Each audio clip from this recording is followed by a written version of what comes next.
It looks like we've attracted quite the audience. I guess we better get this show on the road.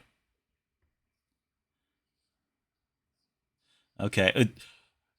Maybe do not keep too close an eye on the GM screen. Oh, wait, I don't have you guys unmuted yet, so I guess it works out. Anyway, hello, everybody. Welcome. I will be your host and narrator for the evening. Y'all know me as Boog, and we are trying a little bit of an experiment on the channel tonight.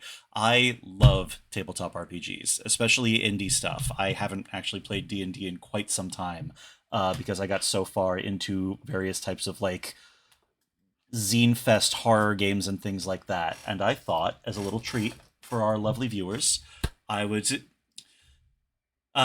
try running one live. And with me tonight are some good friends of the channel, JD, Midu, Cherry, and the Count Von Kurtz. I'm going to unmute them now. Introduce yourselves, gang, and who you're playing as. Oh, hello. Who wants to? Should we just go like in a row, like down the line? Whoever wants to take the initiative. Also, Little Bucket, thanks for following. I'll go.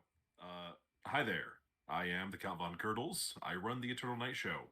Tonight I'm playing Dr. Herman He-Man He-Meyer, the ship's scientist, or one of them at least. No, Dudenon says no audio. Can we get a confirmation on that? I'm seeing the audio mixer show up over here. Okay. 1 second. Dudenon, still not picking anything up? You're very quiet. I'm very quiet? No, us in general, we're a little quiet, like on the stream. Try again. Let me Testing, 1, 2, 3. Testing. Hello. Here's the thing is I just can't be picked up by microphones, much the same way as I can't be photographed. Oh, you too? That sounds better, I think. Yeah, it made high school graduation really awkward. Oh, yeah. There we go. They're saying it's better now. All right, fantastic. Cool. Also, Ragtag, Quietest, both of you, thanks for following. From the top. I'll do it again. Hi, Yeah. I am the Count Von Kurtz. I run the Eternal Night Show over on YouTube and Twitch. I also, tonight I'm going to be portraying the role of Dr. Herman He-Man He-Meyer, the ship's scientist, or one of them at least. Hey everyone, my name is JD Boucher. I am a comic book writer, blogger, all sorts of, I don't know, whatever's a better word for content, I do that about comic books. And I'm going to be playing Sarah Beauregard, who is the ship's janitor. Hello everybody. Let me switch to one different PNG just 2 seconds. Hello, it's me, your favorite Fey God Maydu. I'm hanging out with everybody today, and I shall be playing the role of our favorite android. There we go. Lisa. Hello, it's me. Yeah. I love this fucking picture. It's so good. Glad you're enjoying it. And Cherry? Howdy, I'm Cherry Bunny, your local rabbit and wargame aficionado. I'm here tonight portraying the character of Jedi Knight. And it's nice to meet you. Also, I pulled the pin on my first grenade. Right away. Oh no. We didn't even Countdown finish begins right now. We didn't even finish the introductions. 30 seconds till excitement. Excellent. Well, and here I was worried we would have trouble getting the plot moving. But yes, this is the hapless crew of the KURTZ, a mining / delivery ship, cargo ship maybe, under the purview of the company. Y'all have seen alien movies. Y'all have read the news. You know that in space it's really only the one employer. And they send crews like this to the far ends of the universe all the time. They don't always get all their answers, but they do get the bottom line. They do get their bottom line squared. We open at about, let's see, I'd say probably about 8 a.m. local ship's time. Most ships tend to keep a coordinated onboard clock for their own personal planetary cycle that syncs again the instant it makes contact with an airlock or local dock. The idea being local time overrules the ships. You guys have to get up very early because there's a lot for you to get done. But a side effect. Oh, okay, you've got the right one. Okay, I saw the background change for a second. Where was I? Right. You guys have to get up very early because there's a lot to be done in order to keep your ship flying. Rather than work directly for the company, they lease the ships to crews like yours and charge you for them on a rent-to-own basis from month to month, which means you need work soon. The good thing about having a ship in a local space station, you don't have to pay for lodging on board. The downside of it is that going onto the space station involves going through customs. As the door opens, the first of you exits the ship, and sitting behind the desk is a bored-looking company secretary with a pair of bulky laminar-clad Marines at either side of them. Name, ship, and affiliation?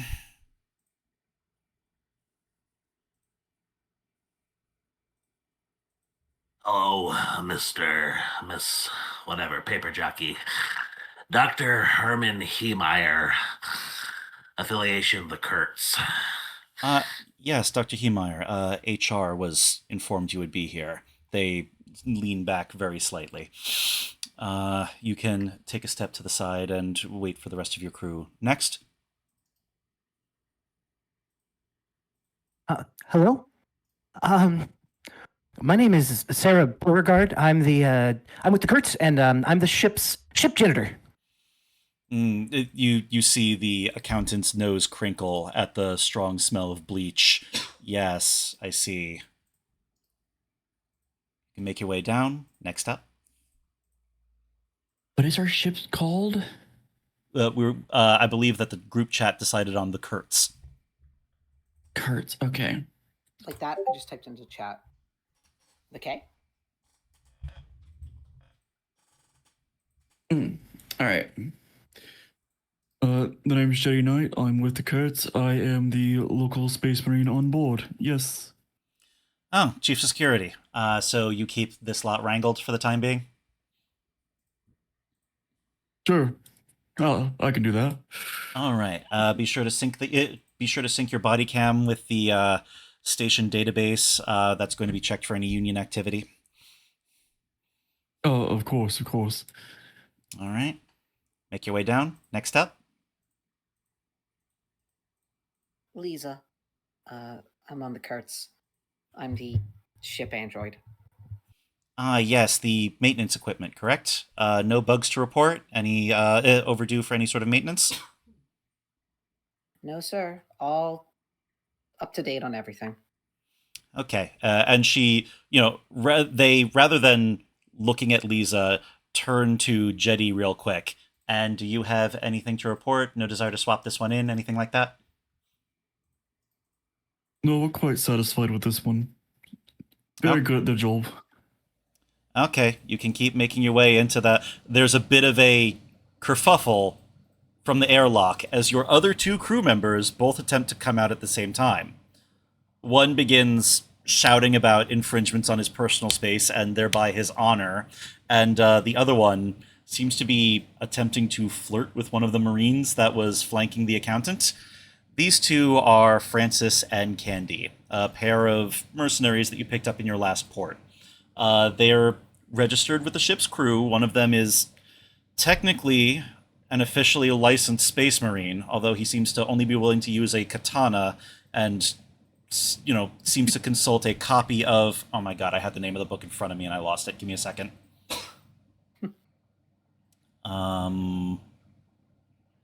A copy of the Hagakure, a practical guide to being a swordsman in feudal Japan. He seems to consult that before any official texts on working as security personnel. The other one appears to be, well, you picked her up because you needed warm bodies to man some of the equipment, and a sort of like lukewarm body counts. It's the other android. Candy is the other android on your crew, who was apparently somebody's attempt at building an android prostitute by dumping a compendium on human sexuality and a primer on game theory into an android's cortex. You don't know which in something that speaks very poorly about her original designer, something about this combination of seeds for an android personality has resulted in an android that is either unable or unwilling to do math, and getting her to do anything helpful on the ship has been a struggle. Right now, she's already trying to offer the accountant some other form of identification. One of you definitely made sure she actually had her identification on her. So if somebody wants to intervene so you don't get fined, now would be a good time. Candy. Yeah? Candy, you have your you have your idea. I ID, can't- please. I can't find Please just where show is like she makes a big show of patting down her pockets. You can see it sticking out of her back pocket that she's not looking at. Can I? Oh, No, go for No, it. go ahead. You do. Lisa will sigh, as I guess a android can. Walk over, pull it out of her back pocket, and show it to the guy, and be like, "Here's the idiot's ID."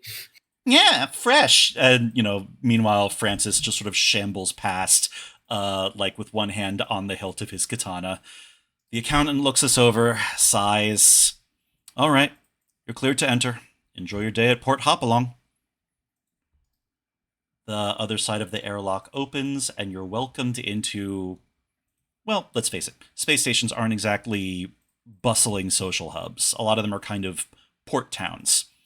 Port Hopalong was built as a sort of storage depot and waypoint in a newly colonized system with the unfortunate name of System 32. It is very early in its terraforming process. There are 2 planets in the system that technically have breathable air, although not quite enough of it. And for all of the struggles that you have to deal with in space, you are very grateful that you don't have to live planet side around here. You've been in the system for longer than anyone ever stays. This place is kind of a fart on the map, a little blip at the distant edge of what humans know of space. The only reason that anyone's bothering to terraform any planets around here at all is because they managed to set up a pretty lucrative mining operation on the fringes of this system, and it seemed like too much effort to have to drag that back through hyperspace into the civilized world every time. You showed up on a routine delivery assignment 2 months ago, when suddenly all the mining operations went dark. All of the ships that were assigned out there never came back, and you never got any answers from the company about what happened. What you do know is that there has been a quarantine on leaving the system. Now, any ship with a jump drive, they figured it was probably better to beg forgiveness than ask permission, and skipped town a long time ago. Your ship doesn't have a jump drive. You have to get a tow through hyperspace, and all of the jump ships that would tow you are locked down tight. What's worse, again, most spacers' ships are rent to own, and if you don't make rent, you don't get to own it. The company is not really interested in providing any sort of financial relief for the economic issue that it's caused. There's no work in the system with nobody coming in or out. Those early stage terraforming planets, they're too busy figuring out how to grow peas to hire you for anything. And the only other employer for spacers in the area was the mining operation that, again, has gone completely dark. If you stop making payments, they would happily repossess your ship and lease it to a new bunch of suckers. And without a place to stay around here, well, some of the other crews have been going silent, and you wouldn't be surprised if the company, finding itself with a surplus of workers that it can't really house, was engaging in a little bit of airlock liquidation. You need work soon. Welcome to Port Hopalong. The last dying rat clustered up with a swarm of ticks that are the local ships. Find some way to pay your debts or get out of the system. You have a whole small towns worth of people to interact with. Again, it's not cozy accommodations, but these tunnels lead to a lot of different spaces. There's shops, there's ports, there's the captain's lounge. If you need work in this burg, which of you goes looking for it first, and how do you go searching? Great question. I think Dr. Heemeyer's instinct is going to be to seek out if there's a local job board or any advertisements for any skills that the rest of the crew has, and he would then volunteer them for it. So, the good news is on a lot of these space stations, there is a spot where people are generally like making it clear that they're looking for folks who can help them. The bad news is that that is the cargo port, which again has been pretty dead. There is the occasional thing that comes in, like sometimes the planets under terraforming need to swap things between each other, but it's not enough to keep a full crew employed. And like what few crews are still trying to do anything at all are all clustered up there, jumping on that immediately, lowballing each other to death in order to get anything that can keep them flying.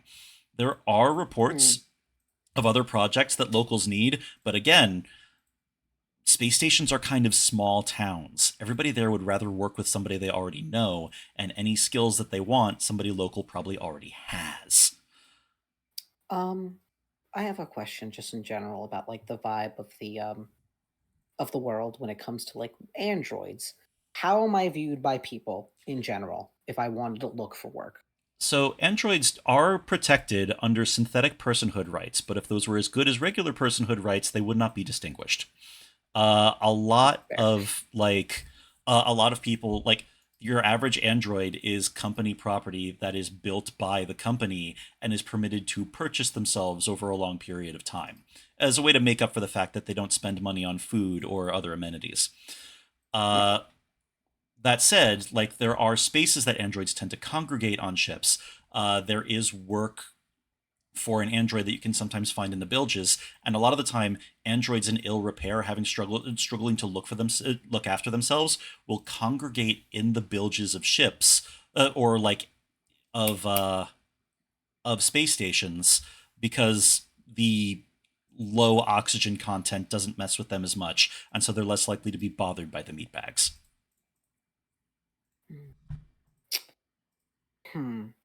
Is there any way to look for any computing jobs, even if they're of ill of repute? So basically, I regret to inform you, nobody here is interesting enough to have work of ill repute. This is a border logging town. Like they like Damn. and it is so locked down. You don't even have the usual fun of somebody making meth because the company sells better meth. Oh, Oh, dang. Like no, they want you energized. Capitalism, They man. want you working. It's very hard to find criminal work. You need to like whatever you can find. It's probably something that takes advantage of using your ship. got it. That said, like, Um, have you gotten to know anyone on the station? Are there any contacts you might have? Get creative. Tell me what you've been doing for 3 months. I guess for me, it's like I would be hanging out with like the androids often, I think. Trying to like use whatever like trying to I guess like androids are kind of have like some very similar skills, but oh, here's something. If any other androids want any kind of upgrades or anything changed about them, like off the table, I could use my hacking skill to like try and get it done for them. Maybe ha- like a personality switch or like a new tick. Like you know what I'm trying to say? Does that make No, no, no. sense? I'm liking this. I'm liking this. So you float this idea like when you're going out for recreational magnet use with some of the other androids in the bilges, or like on the station's intranet or anything like that. I think because I don't want the company to get too much of a wind on it, because in the end, I am an android and they could probably scrap me if I get a little bit too extreme with it. It'll be like a face to face kind of thing of like, walking, like when I'm like in town talking to people.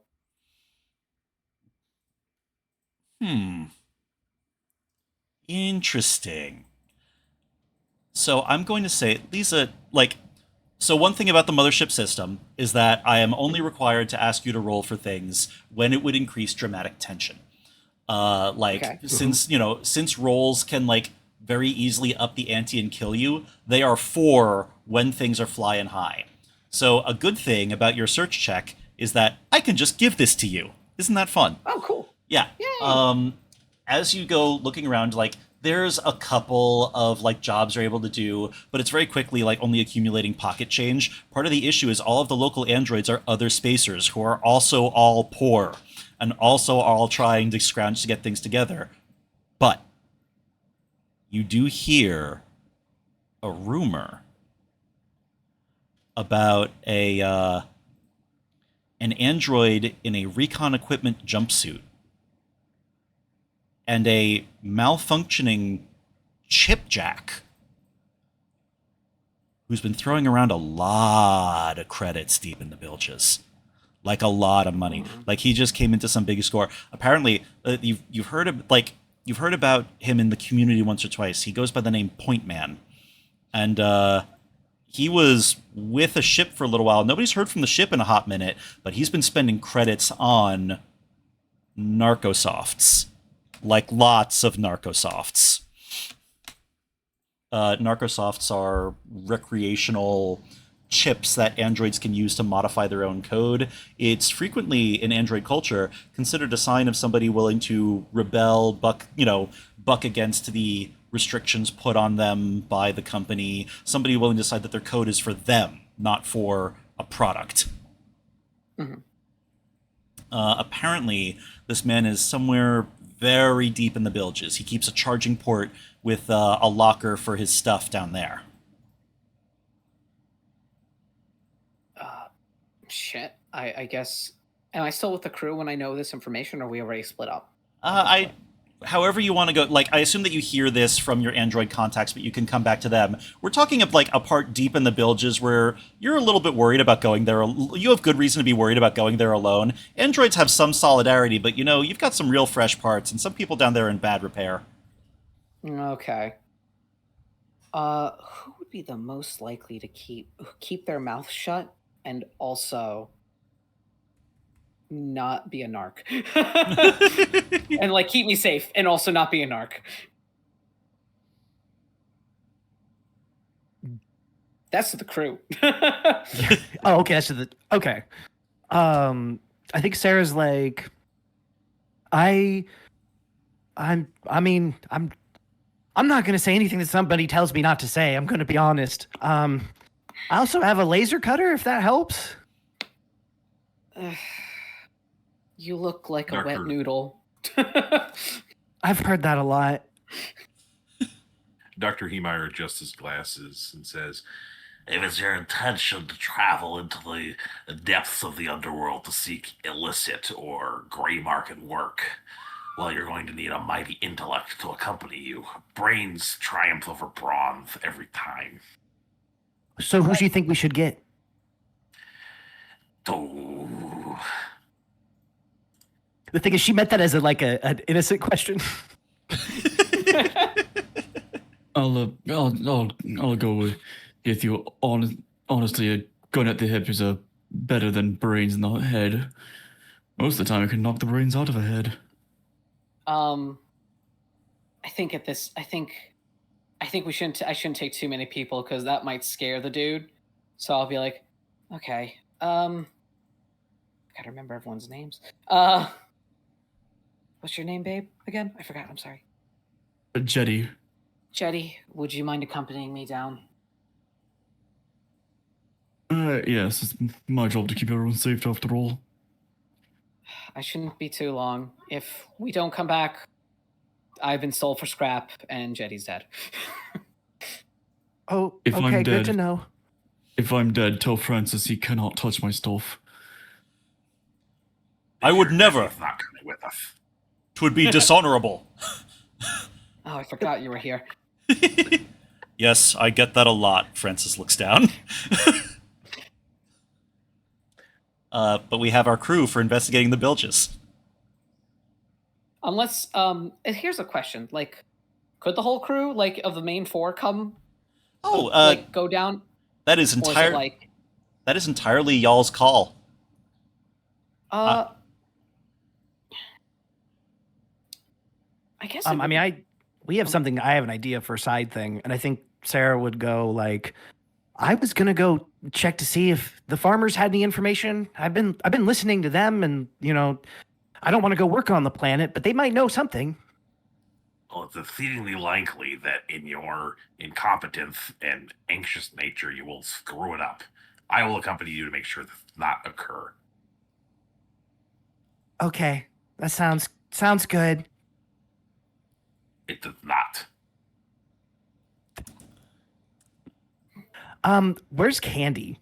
What is she doing? I actually do want to say, like, as Herman says that, Candy just sort of like shakes her head, makes a note, and like, if you look over her shoulder, you see in like her actually quite perfect handwriting with little hearts over the eyes, need to inform Herman, negging doesn't work. What are you writing there? Nothing. No secrets. Some secrets. Dr. Herman swallows thickly. thickly. That's. I don't like I was that. about to say that's what she said. All right. With that, which group are we following first? We had a long moment on Lisa, so how about we follow Sarah and Herman as they go to check out the farmers? Very well. It's down by the docks where like more shipments are being pulled together from the planet's surface, and like there is one like sort of farming and hydroponics expert on hand to check over like the nitrates and plant seeds that the station is getting up from there. The station does have its own like hydroponics garden where it tries to grow food, and there's a like quartermaster making notes here and there and muttering more fucking peas every goddamn time, more fucking peas, Gerber life, whatever. I can't do any more of this shit. And so the vibe is tense as you arrive at the docks. Well, we've arrived at a den of iniquity. You take point. Okay, I'll yeah. Excuse me, Mr. Quartermaster. We're with a local crew, and we're wondering if there's any work you all need help with. He sort of got any work. Look over here. This is all I have coming in right now. He gestures to one ship with like another sort of emaciated looking crew. Their captain seems to be sort of like a broad, maybe former Space Marine, maybe former Teamster looking type, while the rest of their crew appears to be like mostly other sort of underfed humans that sort of cringe behind the captain as the quartermaster gestures. This is all I have coming up from here for the next month. And it's not looking like we're going to even have anything to send down there for a hot minute, because what did you say happened? He turns to one of the lead farmers who says that the crops died. We're going to be on very severe rationing on the planet for a minute. We're hoping that the station could share some of their food stores with the colonists down on the surface. We're really worried that if we don't, the quartermaster's trying to sneer and wave the guy off. No, think about it. If we don't have enough people to operate the oxygen scrubbers, it could take another 50 years to get this done. I think Sarah's like looking awkwardly between them, like, can we help? There's a long, slow turn towards you from the both of them. Oh no. The quartermaster says, that depends. Is your ship hiding about 30 beefsteak cows? And the farmer says, I mean, do you like peas? I'm Well, neutral peas are towards beef. peas. You have found Both peas and beefsteak are essential for a muscle-bound physique. Yes, thank you. Why did you say that like that? The quartermaster looks over. While the farmer starts going, I'm sorry, I wish we had more going on. Honestly, at this point, we're wondering if we're better off just selling parts of our ship for scrap. The crew behind her sort of like visibly cringes a little bit more. The captain folds his arms.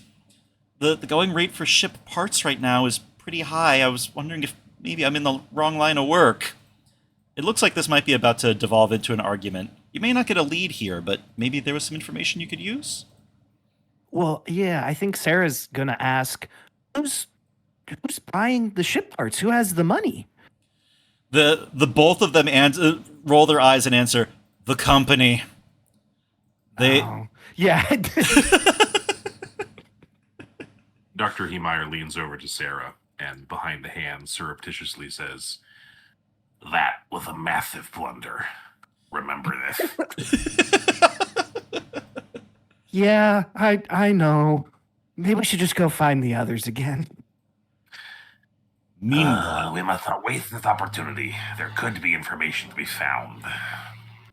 Why on earth, man, are you bringing so many peas to a space station?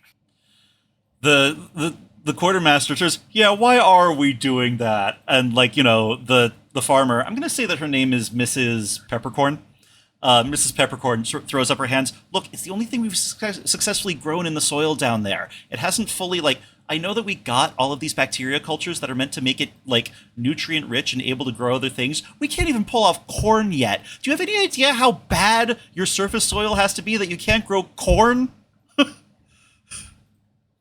It's basically. Dr. Heemeyer pushes his... Oh, sorry, go ahead. No, sorry. Go ahead. Dr. Heemeyer pushes his glasses up his nose.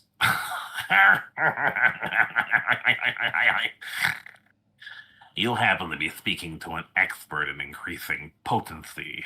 I am a chemist by trade. Perhaps I can take a look at your bacterial cultures and we can make an arrangement.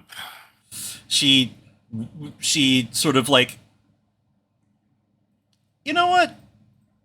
Interacting with this seems like a suitably risky thing for you to do.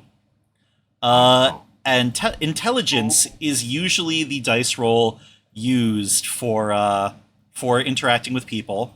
So how about you give us an intelligence roll and let me know if you think you have any skills that are applicable to it.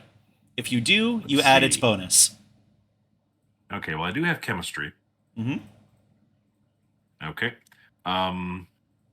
Biology? Biology, you just use the highest one. They don't stack. Oh, the highest one. Okay. Chemistry. Well, that's plus 10%. All right. Okay, so, oh God, I hope I know how to use the stat sheet correctly. I'm going to roll. And since, let's face it, Herman is also sort of throwing himself in on a bacterial strain he's never seen before that's been also tested by other scientists and whatnot to see if he can make its yield greater in absentia, go ahead and roll with disadvantage. Okay. Also, I'll roll it twice and pick the lower one. You roll the, I think only the tens column is rolled twice and you take the lower. There should be a button for it in Roll20. I'm looking at stats. Let's see. I'm looking on my sheet. Oh, there it is. Like strength, speed, intellect, combat. Yep. Right? Yeah. So, intellect plus 10% or? Yep. Okay. Not bad odds. Oh. Critical success. Okay. All right. Not half fucking Dr. bad. Meyer sort of cracks his knuckles and rolls his neck. It's simple biology. All right. So yeah, she shows you into the ship where you get to look over some of the bacterial samples. I assume that maybe she's got some of the testing kit on board. You roll up your sleeves. Do you have any sort of chemistry kit in your equipment or anything like that? What are you working with to do this? I assume that nobody sequences a genome by fucking hand. I imagine he keeps a small portable computer on his strapped to his wrist or something like that. All right. In that case, yeah, your fingers begin to fly over the readouts on the portable computer, and lines of data gleam across your glasses. We're going to swing back around to you in just a little bit. But in the meantime, let's go back to the bilges. Lisa and Jetty. I don't know if you know this about half-abandoned pits, half abandoned android communities. But if you show up there with an armored and heavily armed man and an abnormally well kept android, people leave you the fuck alone. Oh, good. You do not get bothered as you make your way all the way down to the charging ports, where you encounter a sort of older model of android. You might recognize this model. It was an attempt at trying to make androids come off less uncanny valley and creepy by having them not look so human. The idea was that having someone be more obviously a made thing, which would make their unnatural mannerisms less spooky to human beings. This man's eyes are visibly camera lenses. His head is kind of angularly shaped. His skin is visibly gray and plasticky.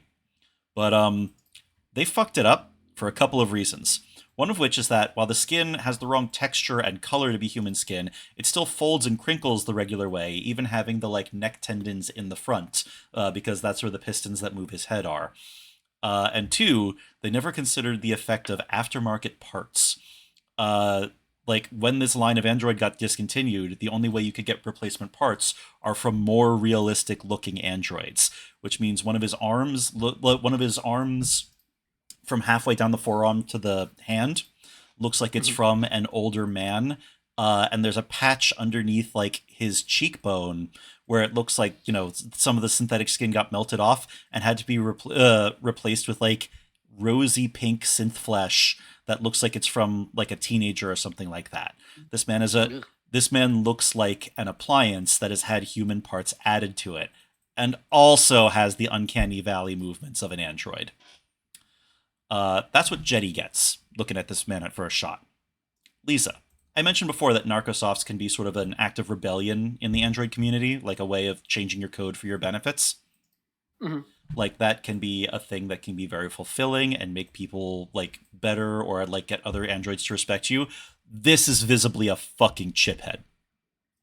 Mm-hmm. This guy, there is a big chip jack sticking out of his neck like one of Frankenstein's bolts. There's burnt Narcosofts literally just in a ring around his charging station. It doesn't look like he's left it in days. And he's got a few fresh ones sticking out of the pocket. And every so often, he sort of fades in and out of charging sleep as if he's having trouble going into full synthetic REM. This is your contact.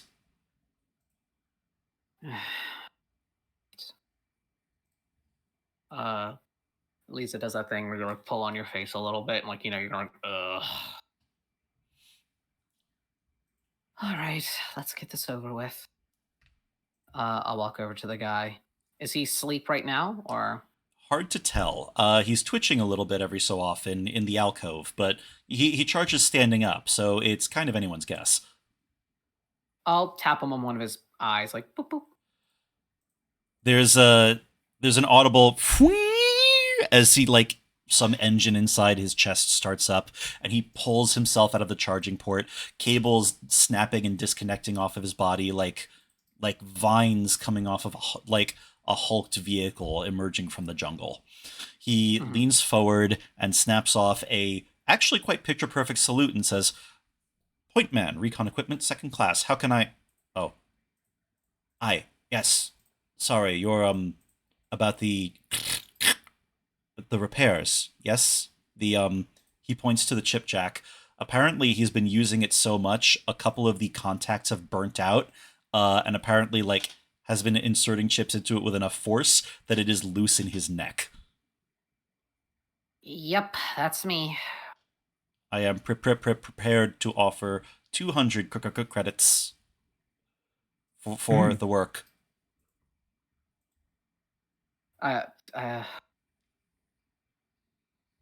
Does that sound like a good deal? It won't get you through a month of rent. Not even a sixth of the way there. Come on, man. Things are tough for everybody right now, and if you're swing credits, I know you can do a little bit more than that. Credits are reserved for my late crew. There's a bit of a look on his face. Again, androids can be hard to read, right? They're not very facially expressive, but you you've got senses humans don't have. You can see some of the code radiating off this man. There's symptoms of his synthetic brain having really quite real depressive, in a quite deep depressive state. Yes, you do know that he's been slinging around a lot of credits. As you bring that up, he sort of goes, need to forward it to someone else.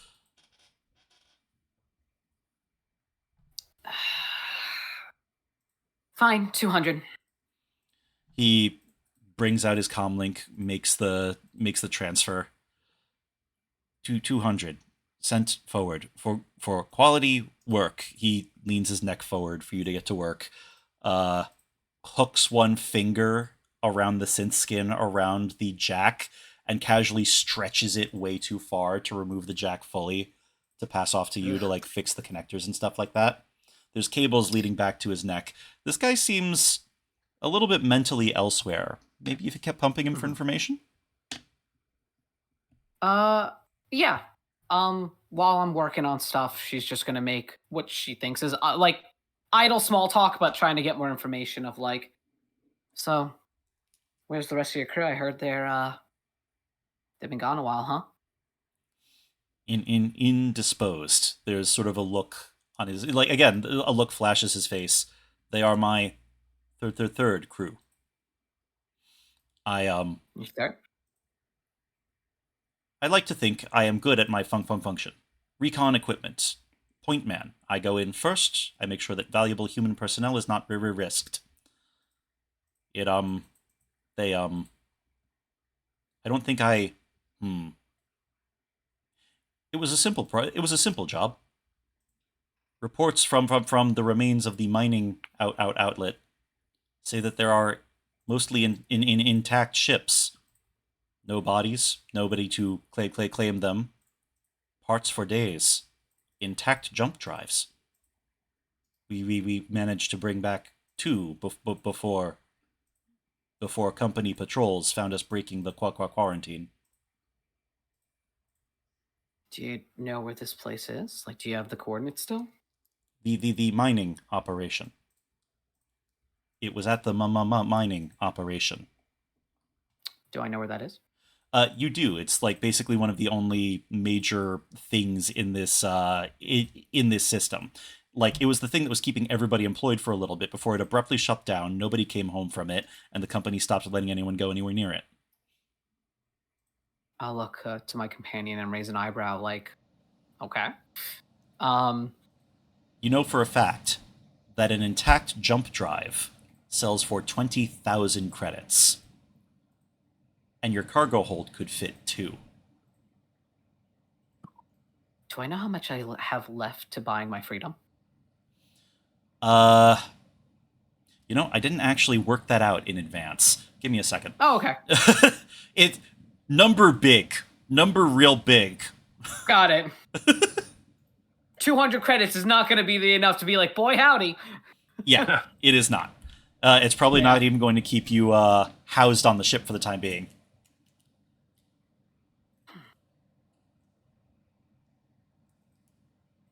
So both of your crews that you worked for got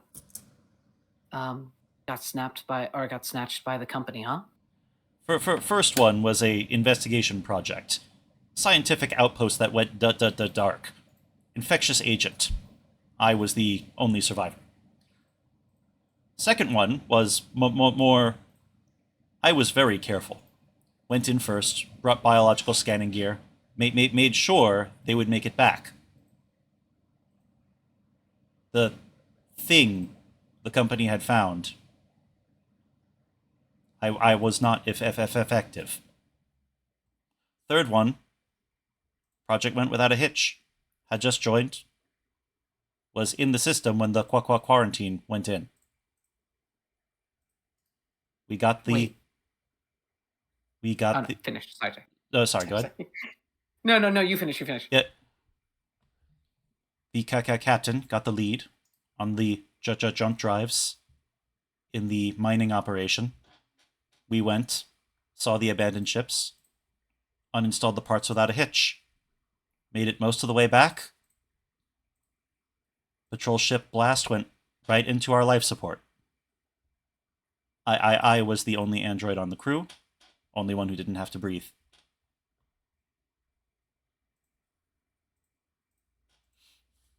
Wait, what was the thing you said they found with your second crew? Different system, far from here. Oh, There's a lot out there, you know. Doesn't stutter on this one. You hear ghost stories from other spacers. Sailors have been the same in every generation. mm-hmm. I'll keep working on his part. Let me see if there's anything else I should ask. Out of character, Pointman is a character that I played in a bunch of other games that somehow failed to die in spite of the decisions I made. So I decided, you know what? Let's make it canon. Oh, that's awesome. Yeah. Do you know where those are those drives still where you left them? At time of departure, I counted no less than 20 still unlooted ships. I don't breathe, but I think my breath hitches. A servo hitches in your neck. I wonder who Okay. first programmed the first 1,000-yard stare. Thank you, living lava lamp.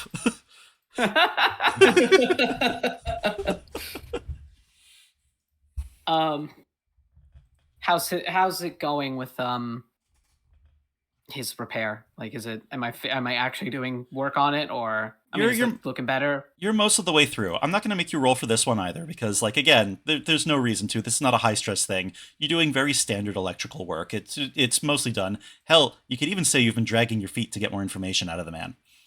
Yeah, that's what I figured I was doing. So, how did the company find you all? Like, her radio contact, or just scanners or something picked you up? Hard to say. I believe we had maintained radio silence. I think it might have been got too eager coming back. Went on a high burn with the thrusters. Tried to get home a little sooner. Dumb mistake. Detectable. When the missiles landed, I stayed quiet. Waited till they left. I figured that they stuck around about 6 hours. Made sure that we were out of oxygen. Made sense. Managed to get the ship moving.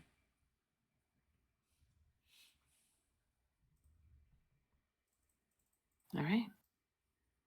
Is there any other information you think I should? Not. I don't know if that's a correct thing to ask the DM, but anything else I should really try looking into? Trying to figure out what else to ask. I'm going to let you guys determine that if there's anything that you think would be relevant. Also, Jetty, remember, you're there. I assume you're listening in on all this. Oh, I'm listening. I'm listening to every bit of it. Jetty, got anything you want to ask our friend here?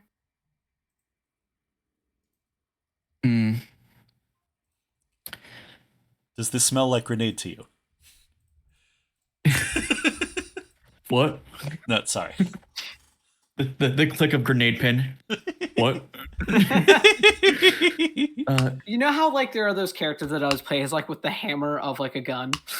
Jetty's just constantly like flipping off the pin, putting it back in, flipping it out, putting it back in.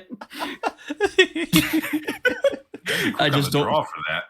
I just don't flip the other part of the grenade so it doesn't go off. Yeah, I just you're holding on to it, and so you just ting, pss, ting, pss.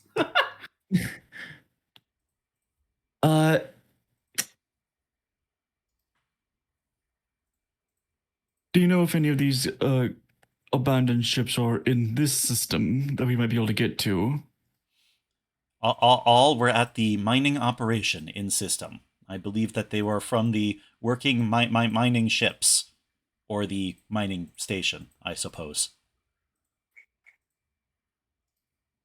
Besides the company, anything else dangerous out there? Any ghosts you heard about? The android gives a smile that... the type of smile that a lot of humans find uncomfortable on a machine, and says, just little old me, miss. She gives her own kind of like knowing smile and is like, get it. But yeah, he makes it quite clear he encountered nothing else out there. Smooth as butter until they got the shit shot out of them. Yeah.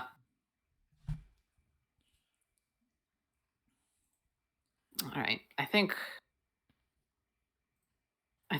we've gotten everything we can out of him. So I'll just finish, doing everything and then just putting it back as it can go safely. Yep. With the jack reinstalled, you see him touch it gingerly twice and smile a little. Thank you. It wasn't operating, and I need it. Trust me, I understand better than you think, or than you know, rather. Be safe out there, Spacer. Don't get too high on your supply there, buddy. She'll like slap on the arm a little bit gently, like kind of like boom, boom.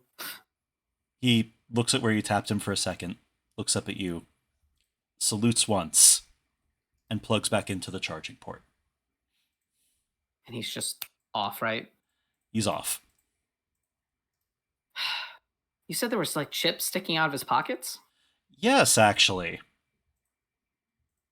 Do I see anything interesting? She's just looking over real quick, just scanning. Okay. Let me get the guide to Narcosofts, and I will let you know.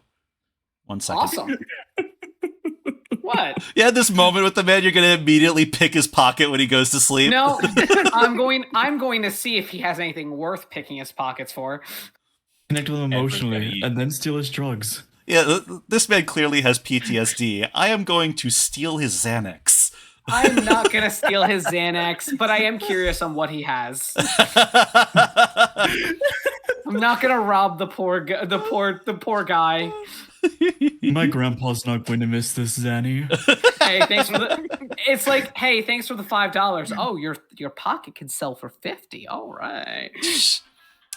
So yeah, sticking out of the pocket. Okay, so the pocket is very full, but it kind of looks almost a little bit like, you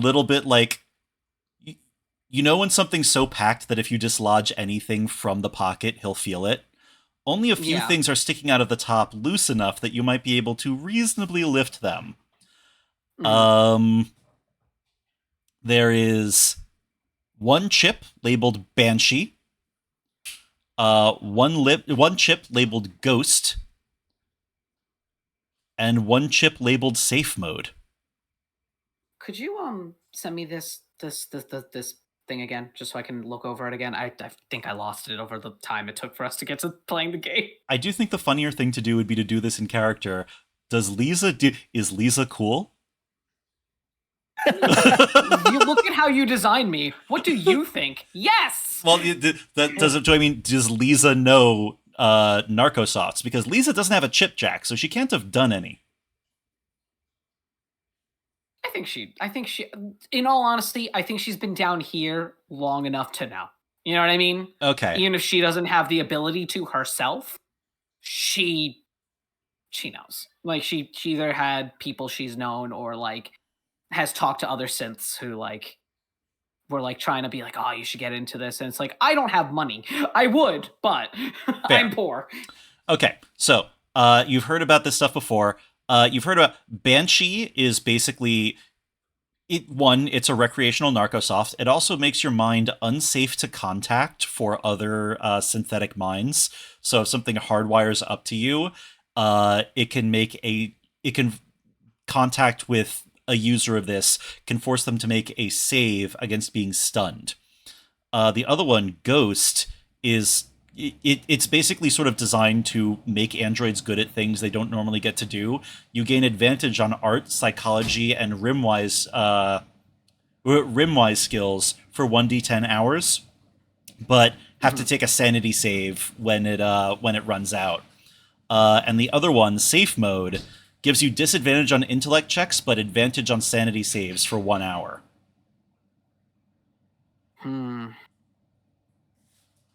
I know the smart thing to do would be maybe like steal it, but like I actually don't want to steal from this guy. I feel bad.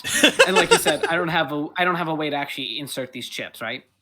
Yeah, not From really. everything we talked about, like I don't have a chip slotter, right? Yeah, getting one would cost at least 1,000 credits. Which I don't have. Yep. No, I'll do. You know what? I'll tap him on the eye again. Just Huh? boop, boop, real quick. What? Sorry to bother you. Just, I know I asked for more and you weren't able to give, and I understand, but wouldn't mind letting a gal have a little free sample, and she'll point at the pocket. Just be like, whatever, nothing big. You see like almost a pained look for a second, like you see him open his mouth to say, "But I need them," and then sort of stops, thinks for a moment. Give me an intellect save, an intellect roll from Lisa. Let's see if you convince him. Oh, do I do any kind of pluses or plus 10s of this or anything like that, or? If you have a relevant skill, you would click the bonus for that skill. If not, it's just flat intellect. Linguist, computer, mathematics, hacking. I don't think really I have anything that would really. Flat Helping int, us. baby. What's up? Flat int, baby. All right. I have no idea how this will go. Trying to be nice. Hey, success. All right. He stops and goes, "Certainly. I think that, yes, certainly. Be careful with these. They're strong." All right. What is do I get to pick, or is Yeah. he Pick just one of giving the ones I listed. What was the last one you said? Safe mode. It gives you a disadvantage on all intellect rolls for an hour, but also gives you advantage on sanity saves, which you will notice. Oh yeah, go on. You'll No, it's note- like I think I'm bad at sanity saves, right? Yep. I'm a robot. Androids are low on sanity and high on fear. I noticed that. For anyone curious about my numbers, my sanity is 20. My fear is 85. Whoa, yeah. Yeah. Is that good? Androids are bad at handling logical inconsistencies, but do not care if they die. So, I'll take that one. I'll just leave my. If he puts it in my palm, I'll just grab it and then be like, "Thanks, friend. he places Get back to bed." he places the chip in your palm, clocks out again. Is there a way? Is there any like loose cloth or like anything around here, like a tarp or anything? Yeah, sure. So yes, there's like a leftover tarp nearby. I'll put it over like I'm putting him like in a blanket, just so that no one's just seeing this bulging pocket of credit of like drugs. It's just like, ooh, free drugs. Hmm. And maybe kill this guy. It's like she gets it, so she just puts it around him and just like it just looks back at Oh my god, it's gonna take me forever to get everyone's name. Jetty. To Jetty, that's it, Jetty Knight. To Jetty and go like, "You ready?" Whenever you are. She'll start walking and then look behind and go like, "So, so, sounds like a pretty dangerous but sweet deal out there. 20,000 an engine." Yep, and unfortunately, I'm not sure we have much more of a chance. It's either we do something a bit more gray, or we lose the ship and get stuck here forever, or until we die, or, something happens. Well, I don't have to worry about that last one at least, but I'd rather not be scrapped if I can help it. That sounds a bit worse than dying, but alright. All right. We are presently in an ad. So maybe give us like 1 minute, 30 seconds to go grab some water. But after that, we are going to go back to Sarah and Herman and look at all the money they just made. Money! One By second. the way, They call me the $1 Million Man. when when we started this, it's like, oh, are you guys good with this? And if you just said no, that would be the fastest write-off ever of a campaign character. Of just like, I guess I'm not being allowed in the game. Bye. All right, one sec. Be right back. Sure. I had that thought if you were just like, you know what? No, I don't think I want you here. Oh, jeez.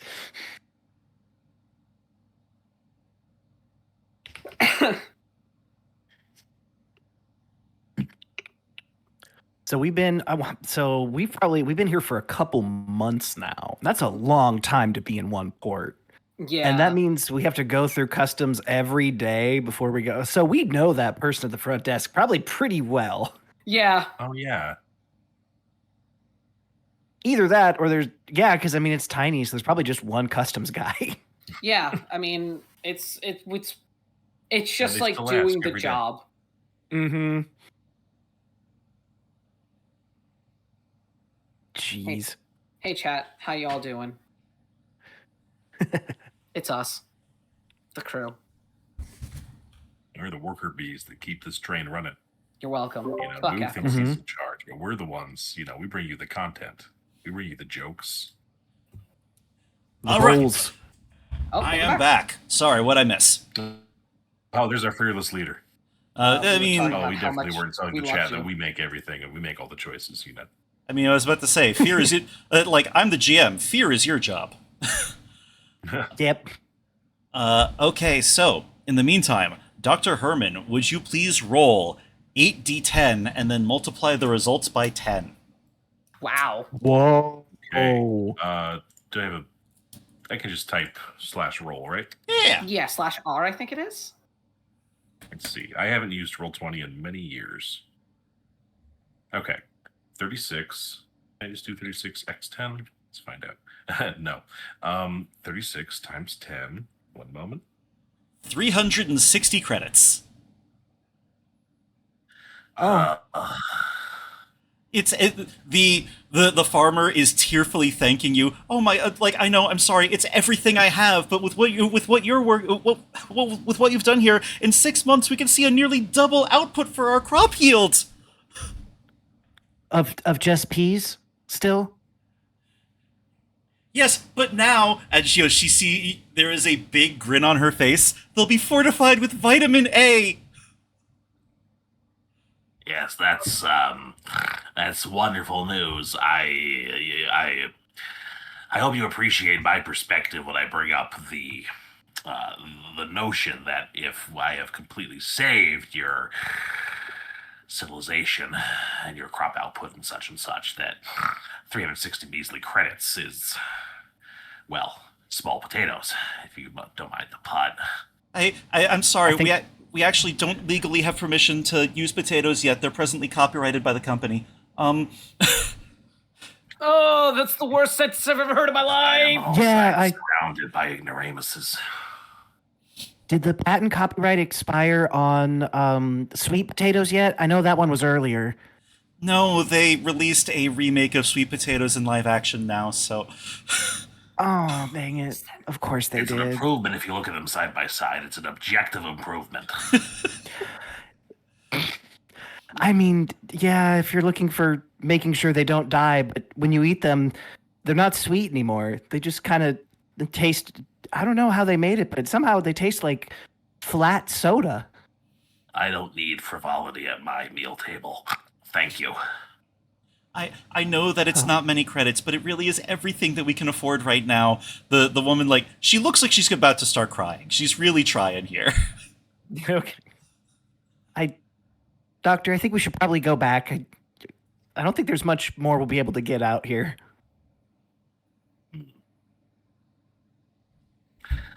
This formula is proprietary. Keep that in mind. Very well. Lead the way. Okay, I think Sarah looks for Candy. Is Candy behaving?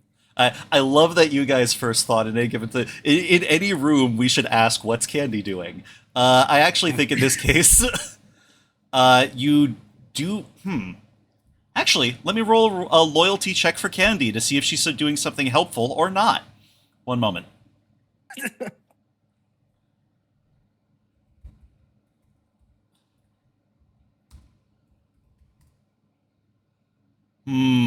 Unfortunate. So, basically, well, let me think. What is Candy doing?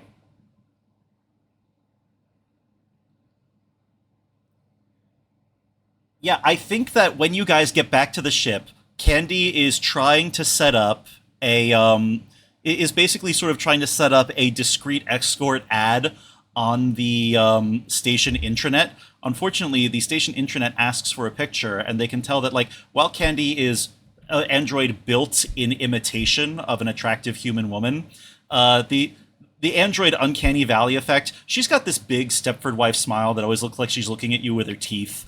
She's a little bit too heavily dimpled. Like, her skin, they tried to make it look so soft and pliable that it's like plasticky and gooey almost.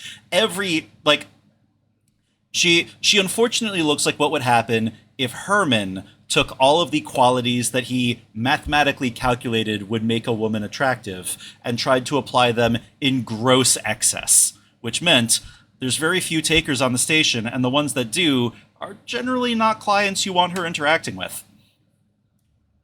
They were struck by a bolt of divine inspiration when they assembled that one. Wow. Oh, you! think Uh, I think Sarah does take a look. Is it a new ad? Did the ad actually get put up? she has not hit send yet.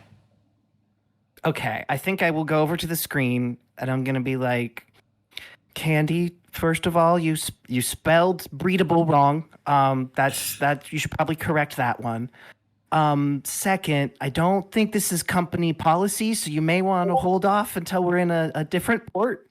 I mean, I do think the word breedable is cuter with more L's, but fine. Grammar is cute. And so I think just to make sure, I think Sarah definitely just hit like the escape or delete button as soon as like Candy looks away. Oh, it happened again! Oh no.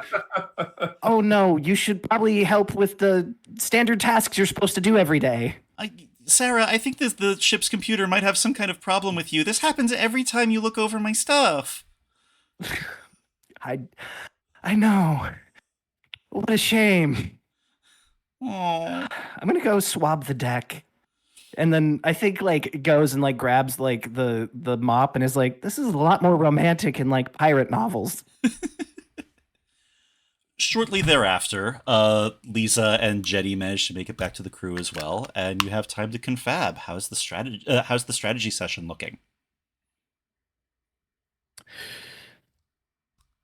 Let's see. So, have you brain donors managed to scrounge anything up? Well, we might have well, no, we do have information on how to get some drives to perhaps sell and then use to get out of here. They're worth about 20,000 each if we can just reach out and grab it. Drive. Fine. Jump if I- drive. Yes, jump drives. What other drives do you think I was talking about? What are we doing here? We have to go immediately. Well, there is a problem. It's not all sunshine and rainbows. The company doesn't want anyone in and out of that, and the last crew that went had their oxygen supply blown up. The company? Yep. Just So, if we're gonna do go by- this, oh sorry, Built by Candy a patrol ship. Candy looks around in terror. I don't think the company would do that. they're a company. What do they care about us? Sorry, Jetty, go ahead. We are currently assets not making any money, and to be frank, I'm not sure you could make us any money.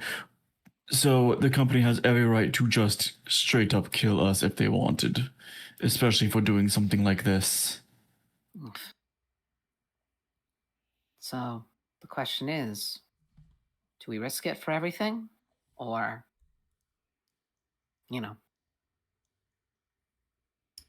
wait around and die here. Dying sounds bad. Well, Go ahead, Doc. thank you. Finally, someone recognizes the intellectual giant in the room. Ugh. I regret see. decision. I see no reason why we should not pursue the jump drives with the utmost. His mental thesaurus fails him. Fastestness. We need to get there quickly. If this information is reliable, is it known by other parties? The only other party that knows it currently is dead. So, Very well. us. Well, I'm sorry. Please proceed. So that was it. I don't have much else to say. We just to go and get it. Oh, man. Did you? None of you have very much to say. Well, You first. Everyone opens their mouth at once. I think Sarah like has been looking down at like trying to think about it. It's like, I really don't like breaking company policy, but on the other hand, I really don't want to eat vitamin A enriched peas for the rest of my life, which would probably be about 2 months. So, I think we should probably go for it. Vitamin A is actually very good for your teeth and skin. I mean, yeah, but we also need other nutrients. You Of course, do. it's good for your teeth and skin. Why do you think I put it in the peas? Because, never mind, I don't want to answer that.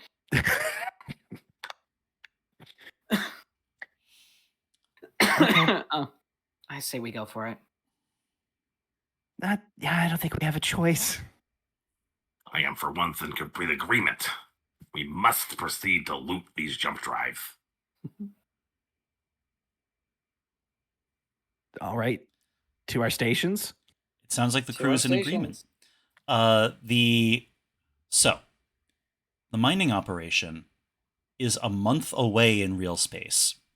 You have 4 months, and so that's 1 month going there and back. You have 4 months of food, easily stored in your galleys. Thank you again, Kurtles, for designing the ship and the stat sheet so that I didn't have to. And you have 45 days of continuous thruster fuel. You have time to prep before you make your little getaway. And of course, you will have to do it while evading the eyes of the company. There will also be, scenes in transit as the tribulations of spaceflight weigh upon our hapless, doomed crew. Is there anything that you guys want to take care of on the station before finding a way to roll out? Because the station will also ask where the hell you're going. I'm going to message you something real quick, Boog. Go for it. Dr. Heemeyer's going to hit the gym. For the first time? I work out of the library. Jetty's also going to hit the gym and just put 1 hour extra pound on everything Dr. Heatmeyer's doing and then do it. You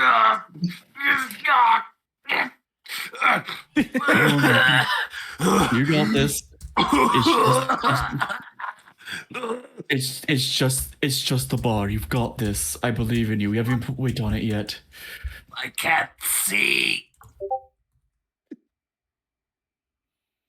Well, open your eyes. I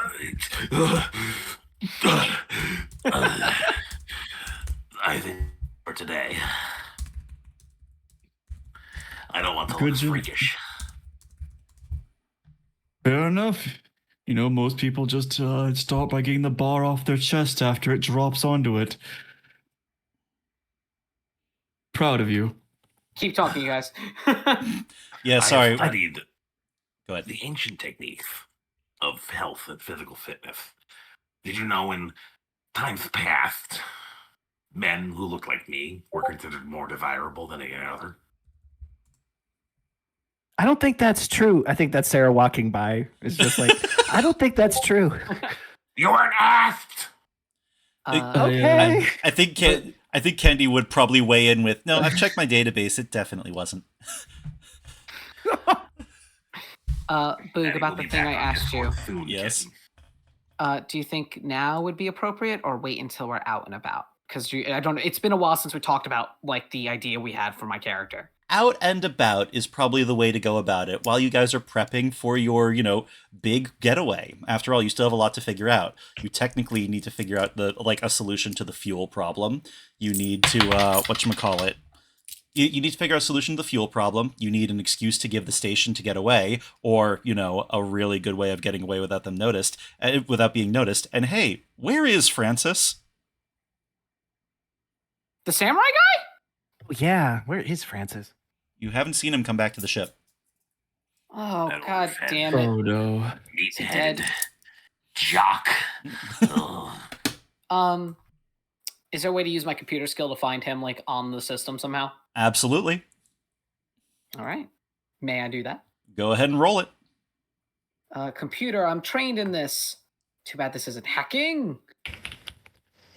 So this would be intellect 10%? Yep. Hey, I got a success. Hey, You managed to scrub around for a while and... Oh, there's Francis. He did it again. Oh, no. Francis is presently locked up in the local space station brig. Apparently, he went to one of the spacers' lounges, got too drunk, started shouting about "Himiko, that bitch!" and started swinging his katana at somebody. You've heard him mention Himiko before. You cannot confirm if that's an ex-wife or a character in a visual novel. Oh, Is this like the episode in The Office where they're trying to figure out if the dude's talking about his wife or his dog? Yes. Every question we ask just keeps making us wonder which is which. Yes, but you've been doing that since you hired him. Do we have to bail him out with money? Yes, it looks like the bail is set at 500 credits. Oh. We need the idiot. He's good muscle. I would offer that we extend some sympathy to his plight. If this Himiko is indeed a visual novel character, it's easy for a man to get lost in the medium. The passions of emotion run high. All right. Does anyone have 500 to spare? No. I'm broke. Sorry. I have scrounged together $360 from a genius invention that I was practically compelled to give away. My character sheet cleared itself for some reason. I don't know what happened. Oh, no. Wait, let me take a look. What you do when you're quartered. Oh, I clicked the ship button. No, I'm okay. No, Jetty's just standing there for a second, goes, "Ah!" and disappears. Cherry, don't scare me like that. We planned this for 6 months. I have 370 on me. Does anyone want to chip in? It's just so I'm not using my entire wallet and then some. We can't afford collateral right now. I can. Dr. Heemeyer slides over 50. Come on. Oh, wait, I have a little bit, and then Sarah gives 100. How much is needed at now? Let me check. 370 plus 50 gathered. plus 100. Come on, Doc. You're such a big brain. Why can't you put in a little bit more? You can make that money I quick. am not a big heart. Actually, it's 520 since I was at 100. Here, it was 600. Dr. Heemeyer scrapes 20 back. Oh, what a dickhead. I just look at him. Jenny just looks at him like, "What's wrong with you?" Firstly, there is nothing wrong with me. Secondly, if I continue to pay for every endeavor the rest of you bozos wish to get into, you'll never learn your lessons. And thirdly, when we pull this off, for if does not exist in my vocabulary, we'll have money to spare, and then some. Everyone in favor of giving Dr. Heemeyer a slightly smaller cut, say aye. Aye. No. Aye. Ooh. I'm going to take the 500 I now have and go bail out Francis. But before I do, I look him dead in the eye and go, Francis, I need to ask you something about Himiko before we open this cell door. I need to ask you one question. And you must answer me in full honesty. Francis, so here is the good thing about this man. Nobody is a complete void of positive qualities. Even Candy is sometimes pleasant to talk to. Francis's positive quality is that he is loyal and he has a very strong sense of shame. He is kneeling with his head bowed in the cell, and he considers you his direct superior. And he says, "Hi, my lord." Oh, jeez.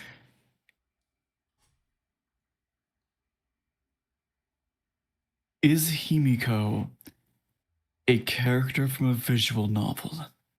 I'm not going to judge. Emotions run high. We've all had something of the sort. I just need to know. No, she voice acted in my favorite one, but we met at a convention. We you don't see this man show a lot of emotion, but like the samurai voice drops for a second and he says, "I'm sorry, Jetty. I just miss the kids sometimes." It's all right. All right, let's get you out of here. And I pay his bail and we get him out. And it's like, it's all right, Francis. We got a mission. What's the job, my lord? I'll tell you when we get back to the ship. Hi. Oh, God. This is a very white man. Yeah, I do pat this man on the back, like come go. I have a question, Boog. Yeah. How much would a chip thing cost? Like one of those chip The cheapest one is 1,000. Fuck, I only have 200. Oh. You see now the point I was attempting to make earlier? Okay, would you give me $1,000 so I can buy some tools and make sure we don't all die? No. Fuck you. We have been here 3 months. If this is such a high priority, you should have saved and bought it earlier. I'm going to. Hey, think of it I'm this way. just- Going to do what? Yeah. If Lisa survives the night, then the next time we do one of these one-shots, maybe she'll be able to afford one. Sure. Yeah. Yay! Hopefully survival. With that, yeah. What other prep do you guys do before heading out on your grand jump drive heist? Is there any way to I- convert the engines into pea running so we could just we could just feed it a bunch of vegetables we don't like? That'd be nice. I think Sarah is probably the one who ends up doing a lot of the paperwork for the ship because it seems like a lot of people wouldn't want to do it, and Sarah would have trouble saying no. No, this makes sense to me. And so, yeah. So what I think Sarah would do is, if you need me to roll for this, I will. But I think there's probably a lot of papers you can file with customs that they understand. Like, okay, you're gonna go do something, and you're hopefully gonna come back with money. And it's a pretty vague form, something along the lines of like an expedition form, but they make us sign a bunch of waivers that if anything happens to us, it's all our fault. So there isn't really something like that in this system because 2 planets are under terraforming, but there is an understanding that some ships are going to and fro and they can't keep track of all of them. They might be able to do something like, you might be able to get a pass if you had a signature from somebody who would vouch that you were coming to see them and that you did do that. Okay. Okay, you know what? I think Sarah's going to go back to the farmer. Mrs. Peppercorn is still trying to like rally the crew of like spacers that she was working with. I know, I gave the last of my money to that like sticky guy who was here, but like you've got to see the peas that he's going to make later. I'll be able to pay you back next time. Just please. I think Sarah would like saddle up. She's like, Mrs. Peppercorn? Huh?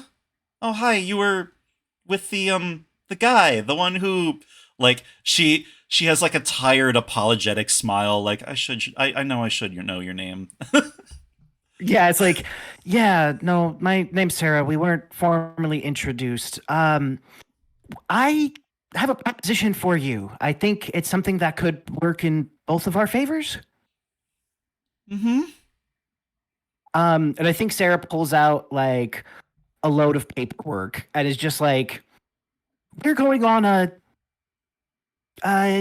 expedition that we're looking to get clearance for, and if we make it, we would be able to come back and help out with some of the costs you're facing. But in order to leave and do that, I would need somebody to clear off on our expedition. And I was wondering if you would do that for us? The captain behind her that she was talking to goes like, wait, where are you forging and like the Mrs. Peppercorn sort of waves him off. Help with our financial problems, how? And I was like, we have a big score. And if we get the payoff, then I would be able to bring some of it back here. And I think like Sarah pulls out like her like little coin purse equivalent and pulls out the credits thing. It's like, I can give you like 60 credits now as like a sign of good faith, but we won't get paid until we get back. There's a look on her face, like she looks at the meager 60 credits and she looks at the paperwork. And Sarah may not be well, actually, no. So far, Sarah seems to be the only person with fully functioning, intact adult, like, emotional skills in this crew.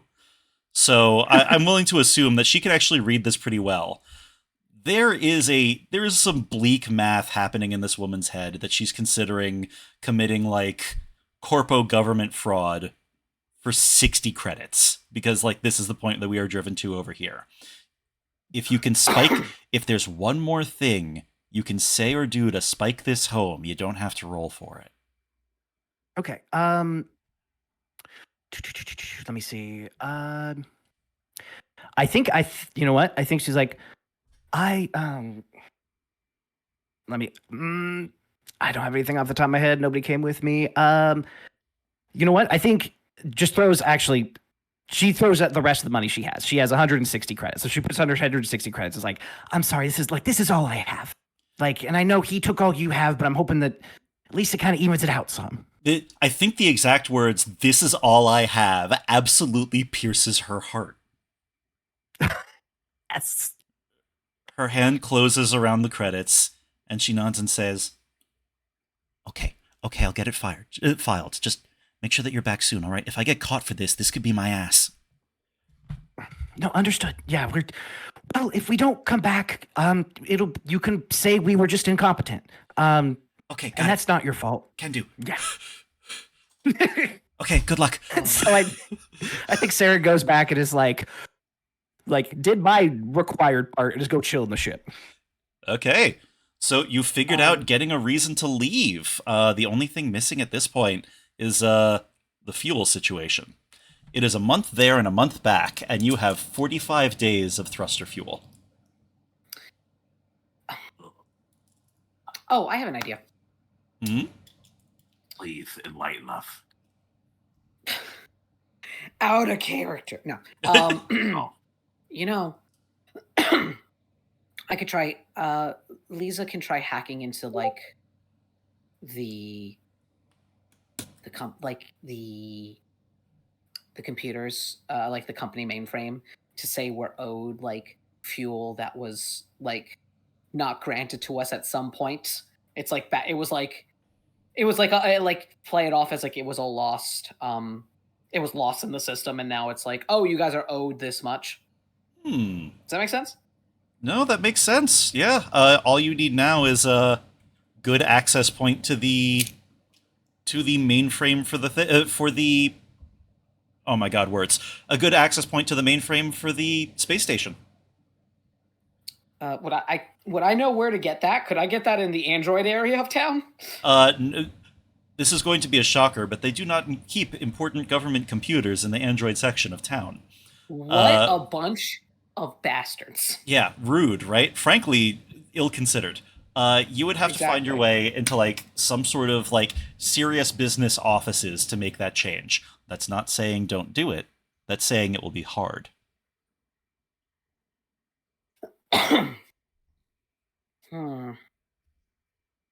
Unless anyone has any other ideas to get fuel.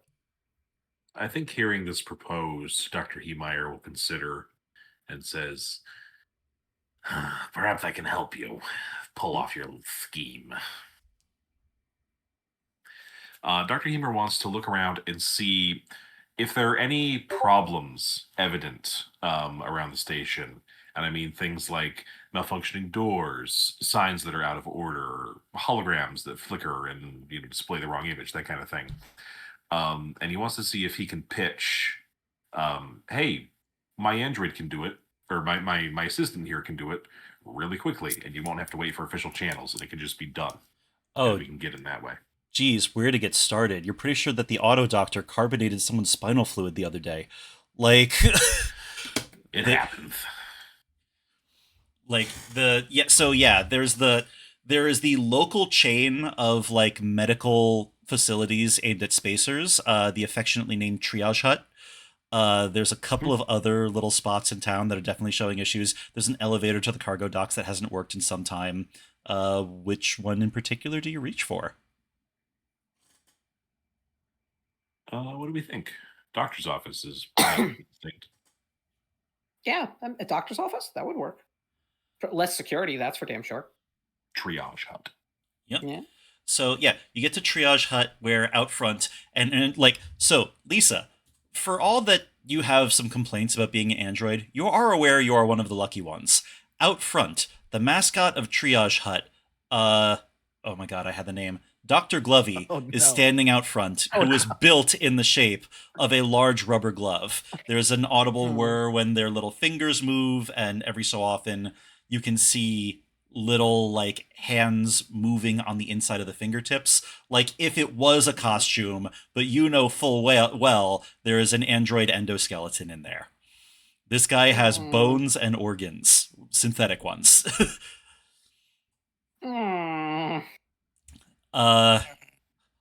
Like, as you approach, that's very upsetting. Mr. Glovey goes, "Oh, hello! Are you the one who reached out about fixing the doctor?" Yes. Yes. Yes, that would be I. "Right this way! He's been having a terrible time of things!" The glove waddles up to the door, like, bops against the door that's too wide for his big mascot costume body. Oh! Oh! He turns sideways to waddle through. Perhaps we can find an architect.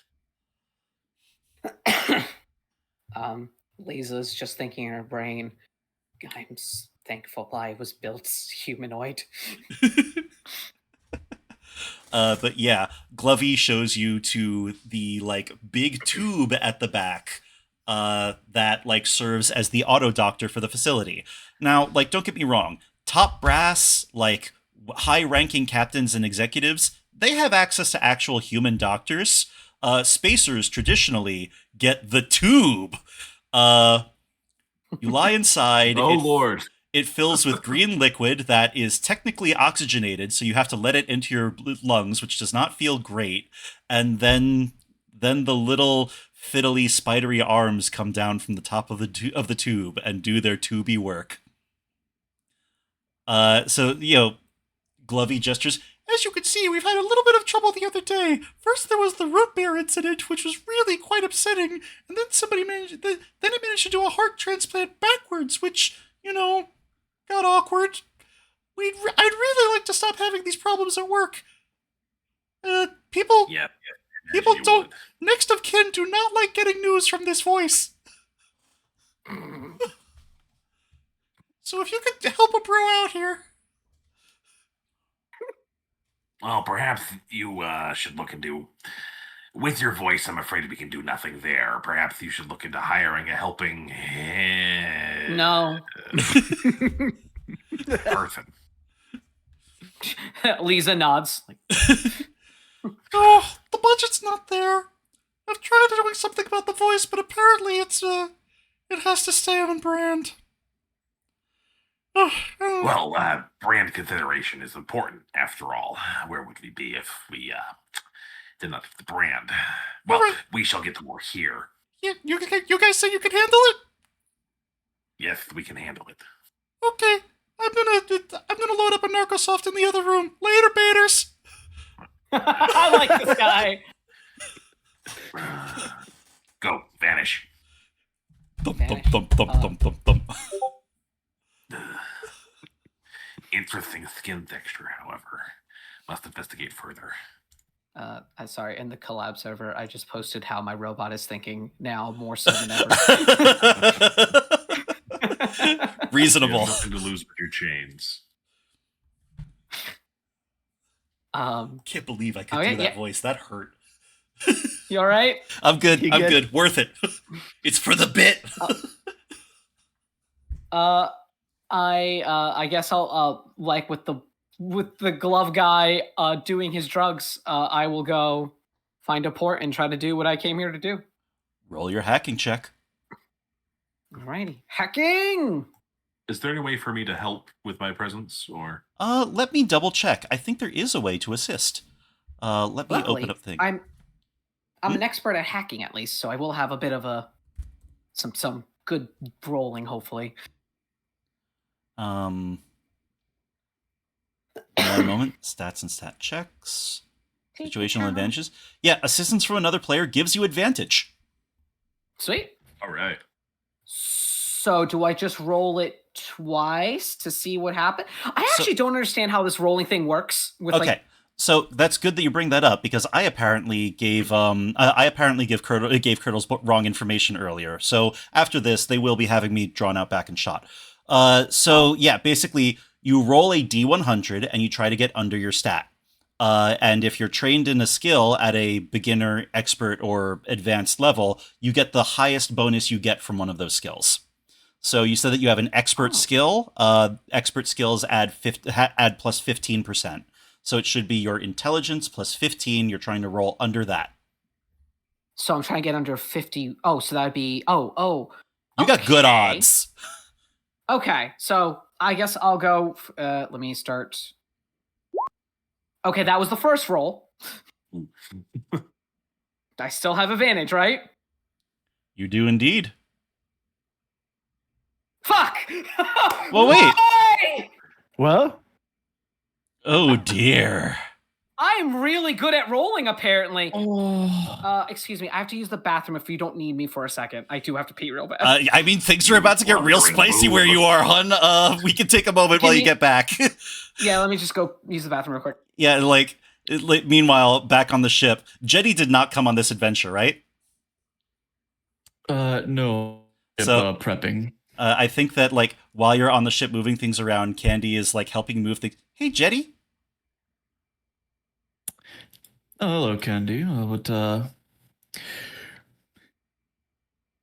nothing major, nothing major. I just got, You ever feel like something really bad is happening somewhere? I don't know. You know, until you said something, I kind of was feeling pretty mellow. But now that you've said it, I feel like something really bad is about to go down somewhere that we're not. But it's going to involve us somehow. I mean, she cocks her head. You know what's good for stress? I think from the other room, Sarah bursts out and is like, Candy, you know the company policy on fraternizing All right. between crew members. I mean, I it's have not. used- She pouts and says, "But I like board games." Oh, Yes, we play at Betrayal at the House on Hill whenever we're stressed.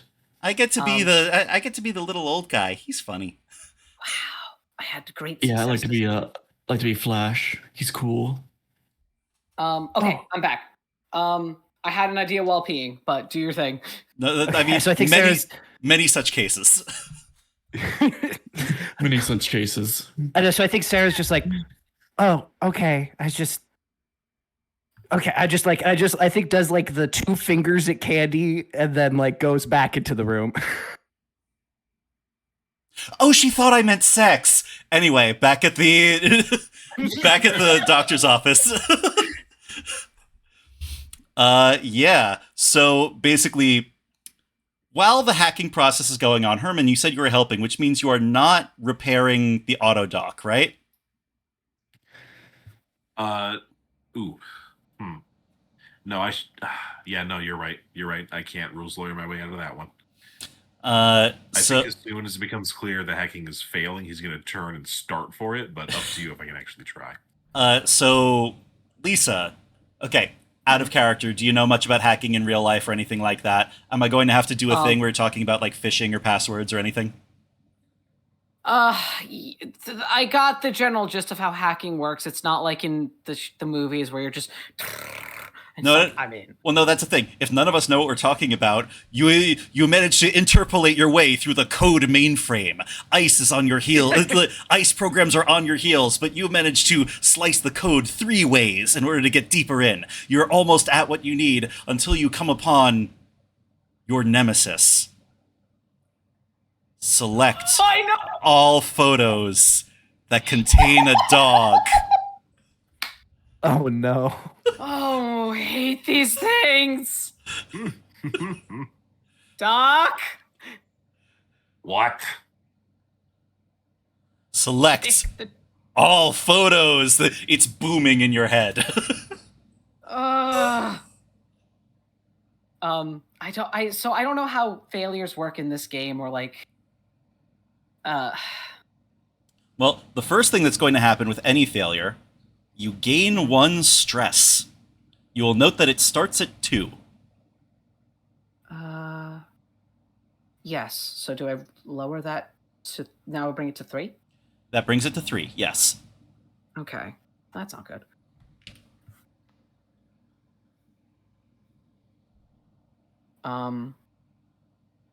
If I see things are going southways, can I unplug and cut myself from the connection completely before they figure out it's me hacking it and they just know it's from this location? Let me take a look. I don't think you have a way of knowing if you're made yet, is the thing. Like, it's not like it gives you a big, like, done fucked pop-up ad. Right. That's only the premium version. But so I'm like, is there any way to know I failed? That like I'm being made or any way? Not until it all really pops off. Herman, you said that you were trying to that you were being called for. No, sorry. You said you were calling Herman. What do you do there? I was making a joke about the dogs, but man, this is where I have trouble with sometimes tabletop RPGs. I'm like, what do I do? I mean, I guess I'm gonna try to get past it, and because I don't know I've been made yet, but Right. I guess the best thing I can just say, knowing, I guess I don't know if this is too what is it called where you're metagaming too hard in games? Don't worry, I'll let you know. A good thing about this system is that it's a little crunchy, but still rules light enough that I can play Mary Hob with it a little bit. So I think that as you try to get further past it, that is when. I was gonna say. Sorry, go ahead. No, I was gonna say I think Lisa's also being very careful of trying to make it look like everything is coming from this doctor office and can't be traced back to them. As she's going in, so even if shit goes wrong, it hopefully won't come back to them, the actual, Perfect. her crew. In that case, I think that the correct thing to do here, you manage to disengage right before it starts registering an unauthorized access. You if you had sweat glands, you would be sweating when you hear behind you, "What are you two doing?" Glovey has come back in and sees you guys hunched over the admin computer, and you've got your hacking kit out. You've got the cable hooked up to the computer into the admin access port, and Glovey looks terrified. I need both of you. You realize you have been caught breaking into the company computers. I need both of you to make a panic roll. I don't know how that works. Oh, panic so check? Is that panic check on the character sheet? Yep. The idea is it's going to be rolling 2d6. You need to get over your current stress levels. So 3 for me. Yes. Let's see. Oh. 1 second. And I relieve a stress. Yep. You managed to bring it right back. You managed to bring it back down by 1. Wait, how'd you get a 16? Oh, 2d10. That makes more sense. So both of you manage to keep your cool. You don't immediately freak out. Glovey is reaching for the alarm button, and he looks terrified of you two. Dr. Heemeyer is going to zoom over as fast as he can and get between Glovey and the phone. Now, Glovey, let's not do anything wrath here. That sounds like a speed roll to me. Ooh, okay. Did you know that's my... Oh, no, that's okay. It's not my third worst. Failure! Could I do something to in the meantime if this fails, or? Sorry, what? I didn't get a chance to do anything, so I was just wondering, like, does this critical failure go off first, or? The critical failure is going to happen at the same time as you do your thing. Tell me what your thing is.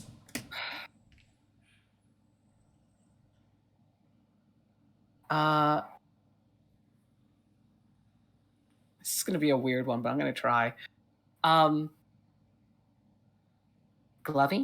statistically speaking, if you hit that alarm, they're going to know that something did happen and that it's going to come right back to you.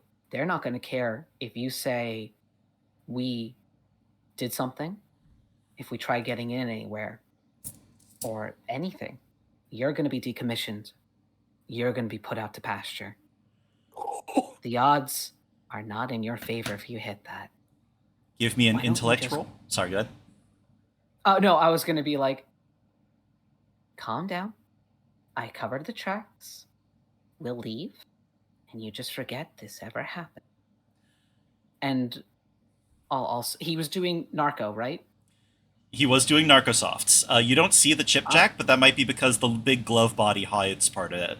I'm going to pull out the Narco I got earlier and tap it on the table. I'll throw this in too, if you don't mind. Because I don't think the company would be very happy if they found your collection, would they? All She's right. just tapping it on the desk. Like, Okay, so this is a very good offer, and it should be rolled. Normally, it would be rolled with advantage. However, right before you said it, Herman tried to lunge across the room and smashed his face on the corner of a desk, which means Herman, take 1d10 damage and 1 stress. And while you're lying, the disadvantage you get from that is canceling out the advantage you get from the offer. So you're rolling flat intelligence. would I be... Since I did talk about statistics, could I use my math skill? Because he's a robot. He should know the math.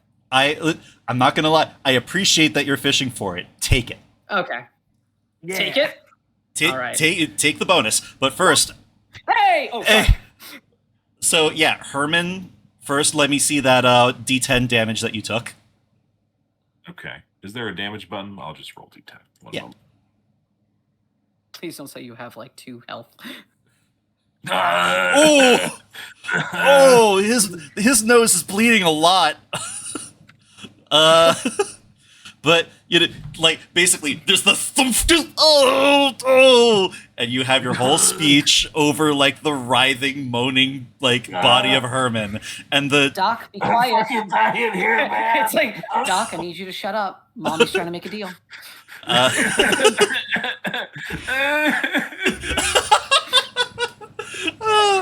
the Glovey thinks for a second, delicately takes the Narcosoft from you, starts walking out the door. Hey, can we get a janitor in here in like... Sorry, I'm doing the voice wrong. Hey, can we get a janitor in here in like 10 minutes? It's time for you to fucking leave. Yeah, I grab her and then just start dragging him, being like, thanks for your time, Doc. We'll be sure to give you great reviews online. She'll just drag them out. Put me in the tube. Don't be a baby. We'll put a bandage on him when we get back to the ship. That would have worked perfectly. Just pissed it didn't work. So it looks like your plan to write yourself down for another fuel source didn't work out. Is there anything else you could think of for getting the fuel you need or reducing the fuel you use? I have 200 credits. How much is fuel? Actually, let me check. I don't know off the top of my head. Mine asteroids. A few things you can do to earn credits. Check for surprise. Come on.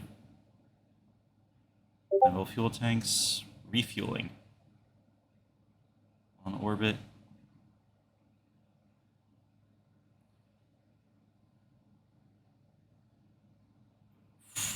Refined fuel is what most starports use. Unrefined fuel can be... Good job. Unrefined fuel may vary by system, but it's... oh dear. Oh. So, basically, according to the rule book, standard fuel costs 10,000 credits per unit. Jesus Christ. We definitely don't have that kind of money. Wow. Fuel for a ship costs half of what we could, like, one of the things we could steal. That's insane. Well, to be What if fair... we just steal one of these jump drive ships? To be fair, those are salvage jump drives. They're probably not, like, getting the full rate for one of these things. That's true. Right. But even so, that's a lot of money. It is a lot of money. Sometimes the economy of this game confuses the fuck out of me, but boy howdy, does it help you crunch the players. Fucking insane. Is there any... I have one more idea. Is there anyone I know Hold on. from the... No, I'm not going to because I need to lay down. Get the hell out of here. Is there anyone in the Android section I know that would be able to, like, give us some, or, like, find an illicit source? If they're in the if they're in the Android section, they definitely don't have fuel of their own. But like you reach out to some of them on there, right? Do you like ask, hey, what do you do if you don't have enough fuel for a journey? Like, are you reaching out to other spacers? Yeah. So the Android, All right. the Android and the Sector do have two different ideas actually. One of them is like appears to have worked on like a mining rig much like yours for some time, and pointed out that you can sometimes mine viable fuel from asteroids. It just takes twice as much to get you like as far. Another one mentions that there's like, it's possible to like the way space works is that like an object in motion will stay in motion. So if you have like really precise calculations or a really good pilot, you could just fire a burst of like your thrusters every couple of days and stay on course at a good clip and have your fuel costs. The downside being you're a lot more likely to tumble out of control if you hit something or need to make an abrupt turn. Mm-hmm. Which one do y'all think that sounds better? Unless someone has any other ideas for fuel sourcing. Well, the last people who did this got shot, right? Yeah. So we should probably have a little bit of fuel to navigate when we get back in case they're trying to, shoot us. The guy did say that the reason they got caught was because they were getting a little impatient when they were leaving and got picked up. Okay.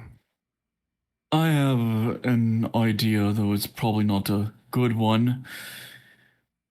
We're flying through space, there's no air resistance. If we disable our braking, or at least override our braking thrusters that supply the backwards thrust to stop us for a while, couldn't we reach full speed and then just cut the thrust?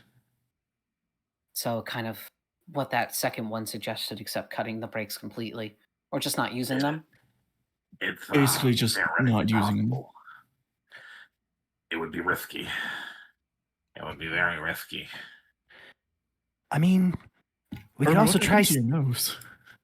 We can also Sorry? try seeing if the ships there have fuel. Because, We could source well, it. if they have jump drives, they may have fuel. Yeah.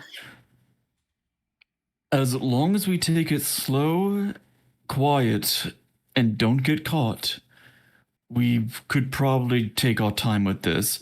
We just have to keep quiet and not get caught. Do we have enough food to take it slow? I don't know. Let me check. Your How galley much food do we have? Your galley contains 120 days of food. It would take about a month to get there and about a month to get back. That's 30. Yeah, we have plenty of food. We have 4 months worth. There's only Trying to really peeve. What? the peas from the thing from earlier. And peas. Yes. Yeah. I realize this is a difficult voice on the best of days. I should probably stop with the broken nose bit. It's a good problem to have. So yeah, I guess that's the best option we have, right? Because we can't afford fuel, and unfortunately, my hacking thing failed horribly. Yeah, that could have gone real So- bad. Yeah, thank God I had drugs. Words to Thank live God by. for good drugs. Yeah. No, they're pretty important. I remember the guy in the beginning was You like, drugs "This shit is today." strong," so Glovey's having a trip. Oh yeah, no. Glovey's switching. We smash cut to Glovey for a second, and it's just video of Glover 64. His mind is in a better place. With that though, it sounds like y'all have finished preparing on the station. Yup. Yeah. Do you do anything else to keep suspicion off of you, or do you just try to be nonchalant as you decouple the airlock, begin to skim away? We try to be very nonchalant. If we get called by the station, I am just going to tell them we're trying to get fuel from a local asteroid. We are quite low on it. Well, no, before you do that, I would tell you the story I got worked up with the Miss Peppercorn. I would give Oh, everybody yeah, the yeah, prep work. And so I'd be like, this is our cover story. It cost me the last of our money, and we're probably gonna have to pay her some when we get back, but then they're not gonna come after us and probably not shoot us with lasers. Fingers crossed. What's money worth to a life? Good job. Hopefully we'll be able to pay it back in full and have enough to leave. Yeah, I didn't say a specific number, so if we cut her short, we'll be alive. Yep. What are they gonna do? Farm us to death? Oh, you'd be surprised. And with that, the KURTZ finally decouples. Will our intrepid crew be able to make their heist of the century alive, or are they doomed to be adrift in space? Well, let's keep an eye on them and find out if they will finally escape from Port Hopalong. Or at least that would be where the opening of a dramatic movie is. But it turns out transit through space is a whole lot of nothing. It is, in fact, days before something else interesting happens. Whoever is piloting the ship, please roll 1d10. Who would be piloting the ship? I don't think it would be That's a- Sarah. It's a great question that we didn't establish prior. Honestly, do I have any ability? No, I have no piloting. Who has the piloting skills? I don't have any piloting skills. Does the samurai have piloting skills? Ooh, dude. Francis, do you know how to fly a ship? I mean, I think we know the basics, but we're not like high flyers. You know what I mean? I'm willing to Yeah. assume that any of you can get behind the wheel untrained, and until further notice, I would assume that the skill is speed. Okay. Okay. Who's got good speed? In that case, I would probably say Jetty is flying the ship. All right, Jetty is it does feel vaguely appropriate. Am I allowed to make this joke? What's that thing about having only one gay friend in a group who can drive? Excuse you. Okay. What makes you assume I'm not gay? Okay, so Makes you assume I am gay. What the fuck? sorry, I am, but pay no attention to the narrator.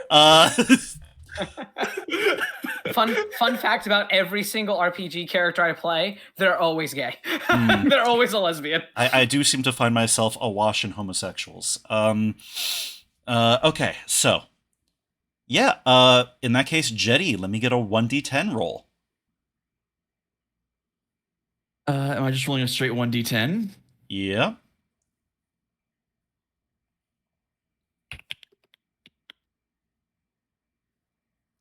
Is that good? 7.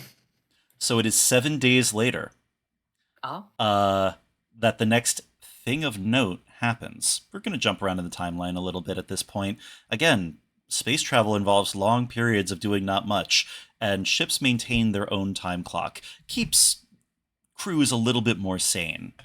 It's about 3 p.m. ship local time when the next incident occurs.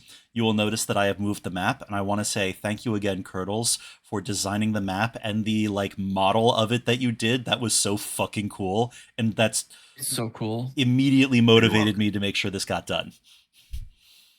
But yeah, at 3 p.m. local ship time, what are your characters doing, and where in the ship are they? Feel free to drag your character sheet onto the board to place your token.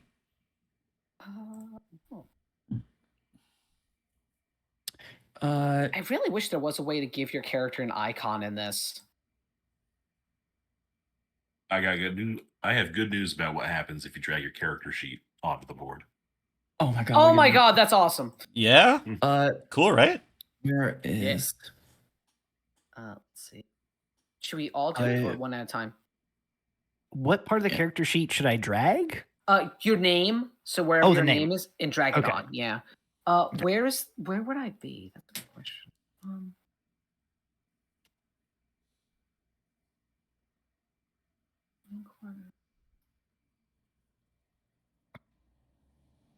Okay, I think Sarah, if I can drag, there we go. There we go.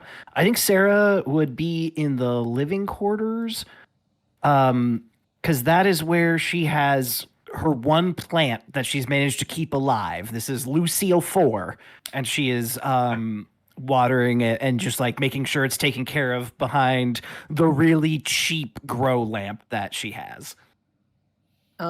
I guess Lisa would be in the computer room, just making sure the ship is running fine, doing the math to make sure our fuel is doing all right with how we've been doing it. You know? All right. Good to hear. And I need to also place Francis and Candy, obviously. Let's Francis see. has to be in his customized tatami room. Oh, That's where all of our money went. So, actually, wait. Yeah, no, the barracks are over here. Barracks are the salmon color. Yes. Oh, okay. That's where Perfect. that's where the mercenaries bunk. Yep. Okay. Oh, but the living quarters are where the actual player that's crew right. is. Okay. Yeah. So you That's were in the right. right spot. Perfect. And Candy, Cool. I think it would be, what's the funniest thing she could be doing? I think Francis. Oof, uncomfortable. No. I mean, sorry. no. It's a good bit. I think that Candy. Let's say that she's in the medical lab for now. Every so often, she has a nurse outfit that she wears in there every so often. Candy has a bunch of different hot swappable attachments that she has a bad habit of leaving around the ship. That you have to worry about them, things that vibrate or grab or twist that you might trip over if you're going somewhere during the night cycle or something like that. It sounds like it would be fun, but she had a chest that she left over the shower curtain in the showers on the ship until they got moldy and became a hazard. So it's not hot. It's just somebody left their sex toys around the place, and every so often your coworker is shaped a little differently. Fortunately, you have managed to keep her distracted by letting her dress as a nurse in the medical lab. Do not let her perform medicine on you. Do not not just because it's workplace inappropriate, you could get very hurt. But let's see. So Sarah is tending to her plants. Lisa is on the computer making sure everything's okay. Jetty is piloting. And Herman is in the... What is Herman doing in the science lab? Herman... I had an intrusive answer that I'm not going to share. Herman is puttering around the science lab, and he's just checking up on his various projects. He's interested in genetics, genetic engineering, transhumanism, that kind of thing. And he's maintains studies and little projects like that. Interesting. I actually think that in that case, Candy is not in the medical lab, although she looks like she might have just come from there. Candy is hanging around the science lab, hovering over your shoulder. What you doing? Candy, I must ask you once again to respect my personal space. Oh, I'm And so good. in a related matter, I did find another fist on the end of a piston. I nearly tripped over it and bumped my nose, which you know is sensitive. Oh, my fistin', yeah. What about it? It belongs in a or attached to your body or anywhere that is not the floor. Oh, no, actually, Lisa said I can't leave this one attached anymore. She said it was a workplace hazard. Remember that thing that happened in the cargo hold? Yes, I'm very aware. So we lost like a lot of oxygen when that happened, so Lisa said that I definitely cannot reattach this. Want to see me reattach it? Not right now. Okay. Hey, it's genetics, right? I know things about genetics. What are you working on?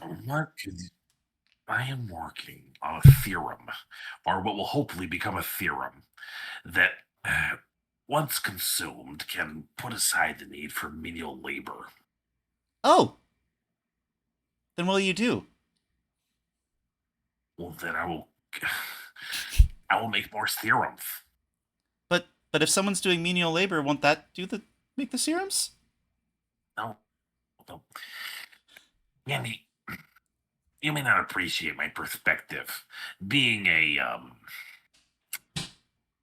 android, and every Good aspect save. of your appearance is changeable, adaptable, customizable. Mine, as a human being, is not. Sure, I can cut my hair, I can get cosmetic surgery, things like this. However, You know, some skincare would do you good too. Blue ocean. Calm blue ocean. If, for example, I wanted to change something about my body, I would have to put in a great deal of work. I would have to lift weights. I would have to train. But a man of my stature has no time for such things. Therefore, once my calculations prove correct, I will be able to consume the theorem after a testing period and emerge the specimen that a man of my intellect was always meant to be. Oh, wait. What are the ingredients for the serum?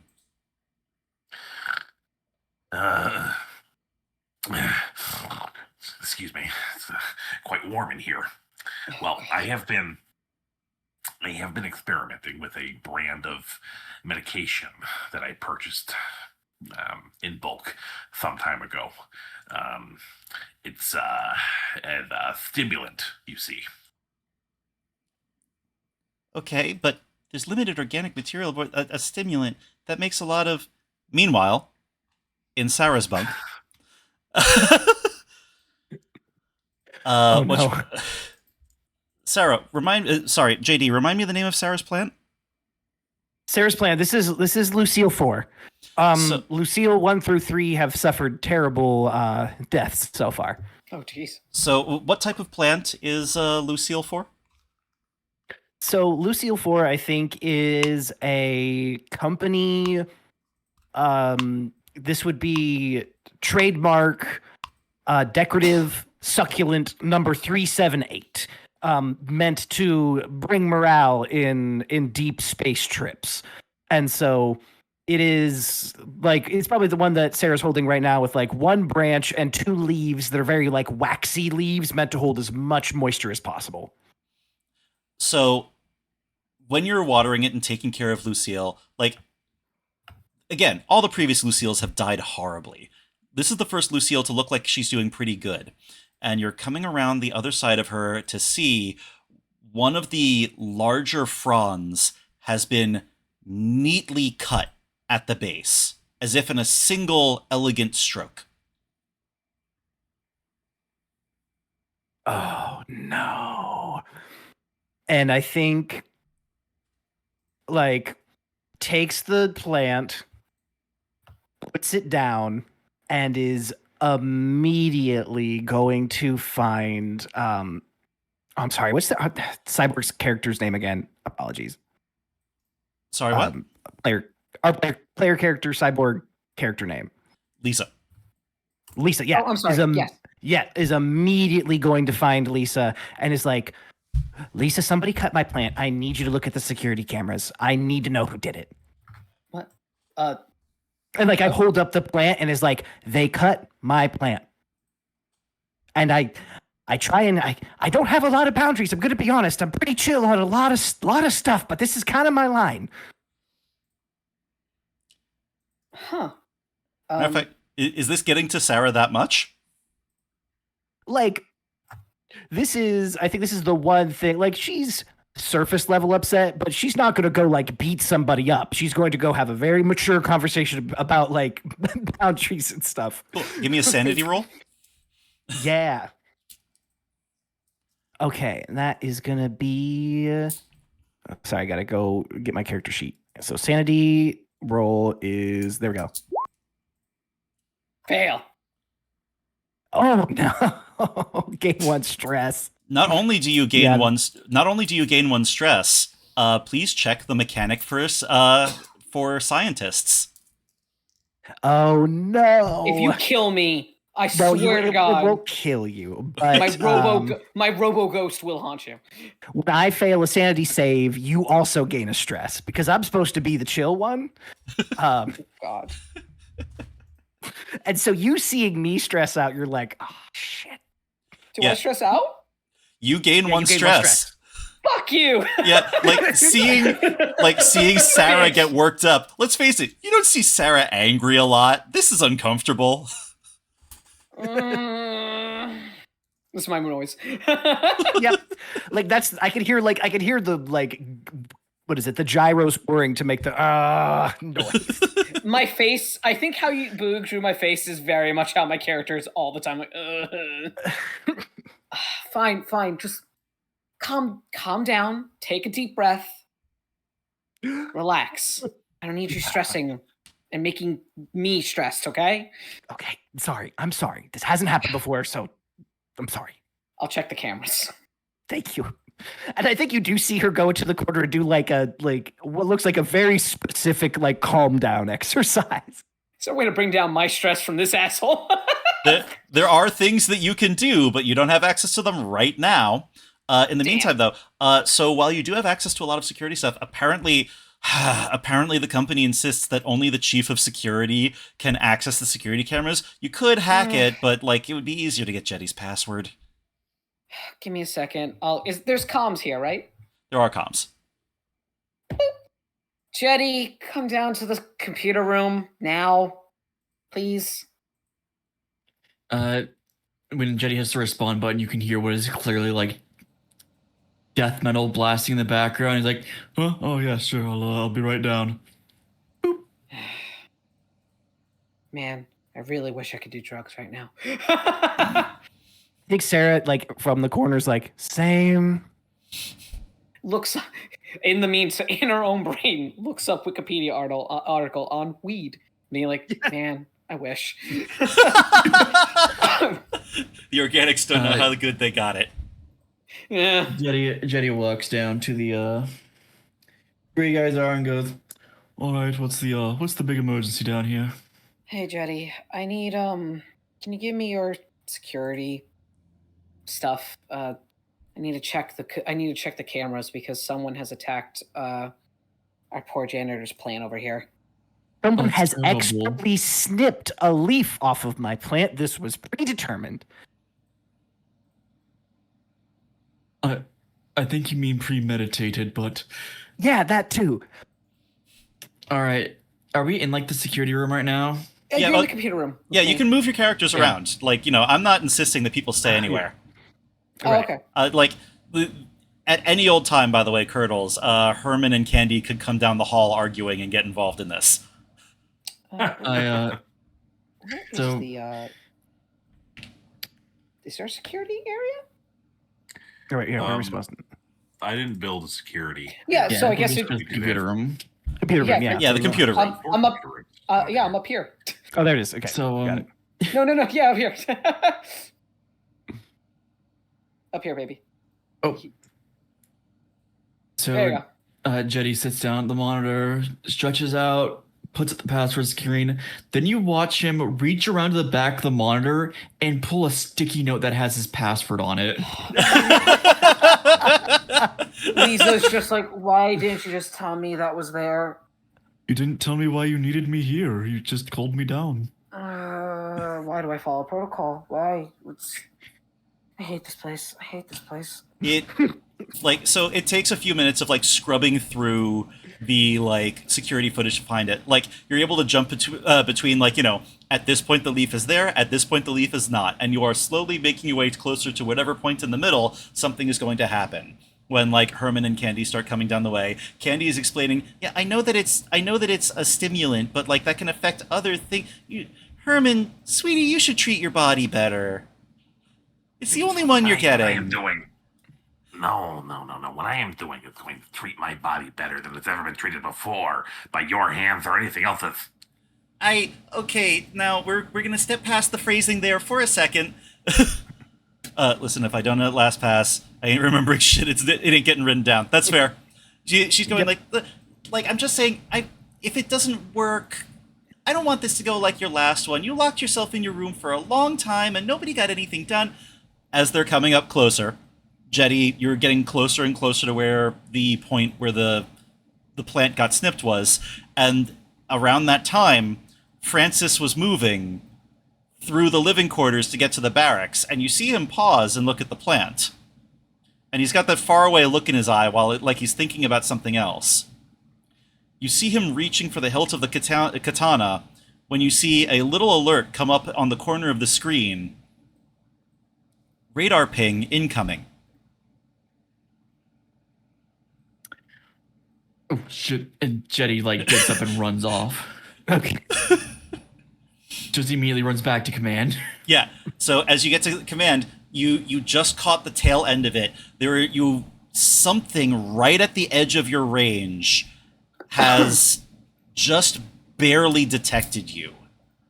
There might be time to like conceal yourself before you're made. Now I'm assuming that you turned your like broadcast detection transponder off on your ship. Oh, of course. Yeah, no, like you don't have your flag flying or whatever, your signal so that people can tell there's a ship there. But radar can still tell that there's a mass and electromagnetic signals and heat. Hell, sufficiently advanced ships can sometimes even tell if there's any sound aboard a vessel. Ooh.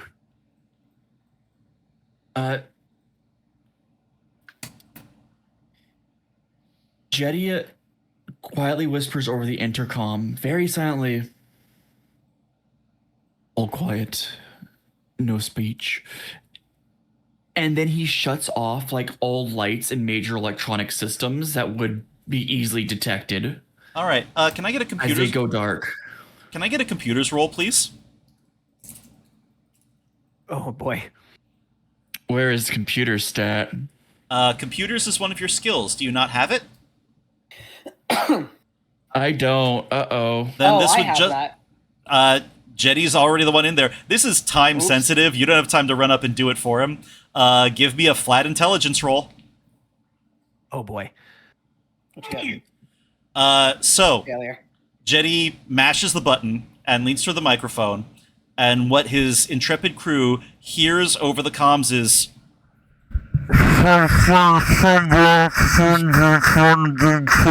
It's like if a McDonald's intercom made love to a Subway intercom. And right before that absolutely baffling announcement, well, for one thing, Jetty failing to use a computer probably doesn't feel great, gain 1 stress. And then immediately after that baffling announcement, all the lights turn out. Everybody take a fear roll. Oh Well, jeez. I don't know how. What is that? How does that work? Y'all let me fuck to this one. You gotta At the roll. top of the character sheet. Or Yeah, no? I see saves. Oh wait, So yeah, save. So fear save. Yep. I succeeded. Okay. And remember, everybody in the presence of an android does this with disadvantage. Oh dang it. Well, You guys already failed. Yeah. Do I need to roll again to see if it's worse? Yes, because you could get a critical failure. Oh boy. One stress. Oh well, I got a success the second one. Dang it. Alrighty. So the first thing that happens. Oh, I forgot. There's one for Candy as well. 1 second.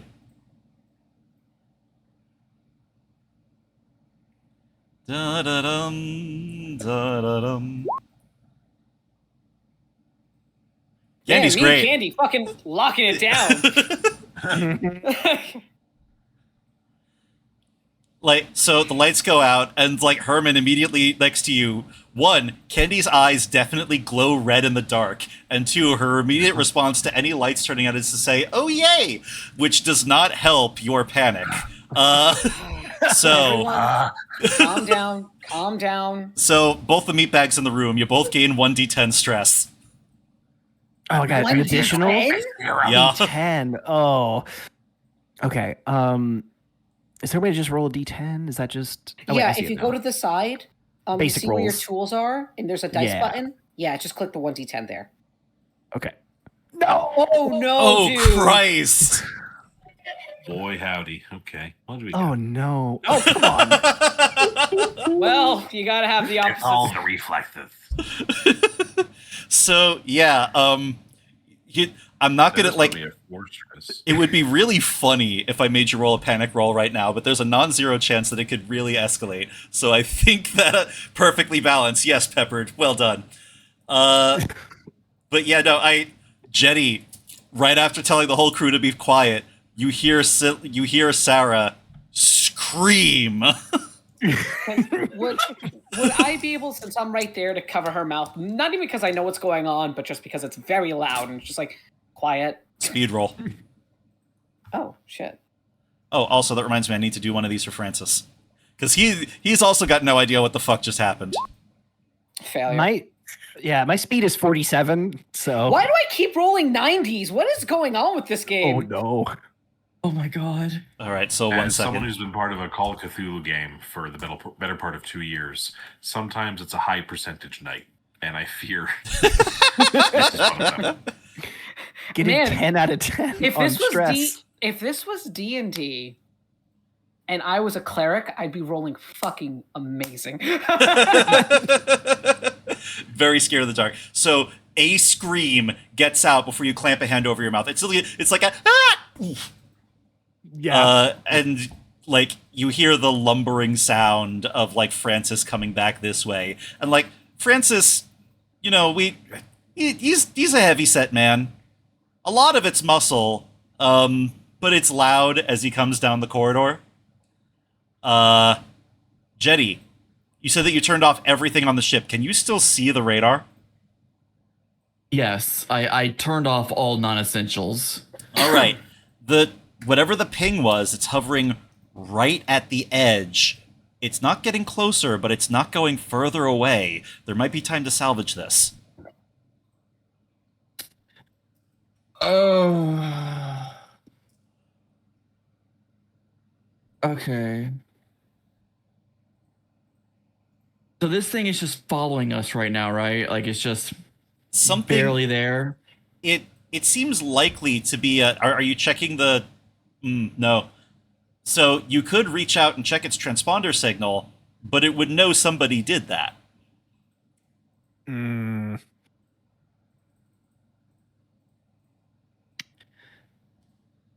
Is Is there a way to make our ship look derelict, like it's just floating through space? Well, we can I don't turn know, off the is there? thrusters. Is there? Sorry, Curdles, you were talking. I just Oh, I said we could turn off the thrusters and just drift. We might get boarded and plundered if they're looking for scrap, but you know. I think Sarah's just like whispers into the comm and is like, "Can we just go around and just get out of their radar?" Like if I know that. I don't know if I know that or not, but I didn't tell anyone why I was going up. I saw a ping and left. okay, so yeah, then I didn't say that. I don't know Would that knowledge. I was looking at the screen. Would I have known what that ping said? Give me intellect. I imagined I was like looking over the shoulder on the screen. You know what I mean? Oh yeah, we were all locked into the screen, so. Oh yeah, you could have caught that. Yeah, you know what? I'm not supposed to make you roll for things that you would have noticed. Yeah, totally. Okay. And then so I think Sarah just would go in the calm quiet is like, can we just go out and just get out of their way? What manner of vessel is it? Shh. Do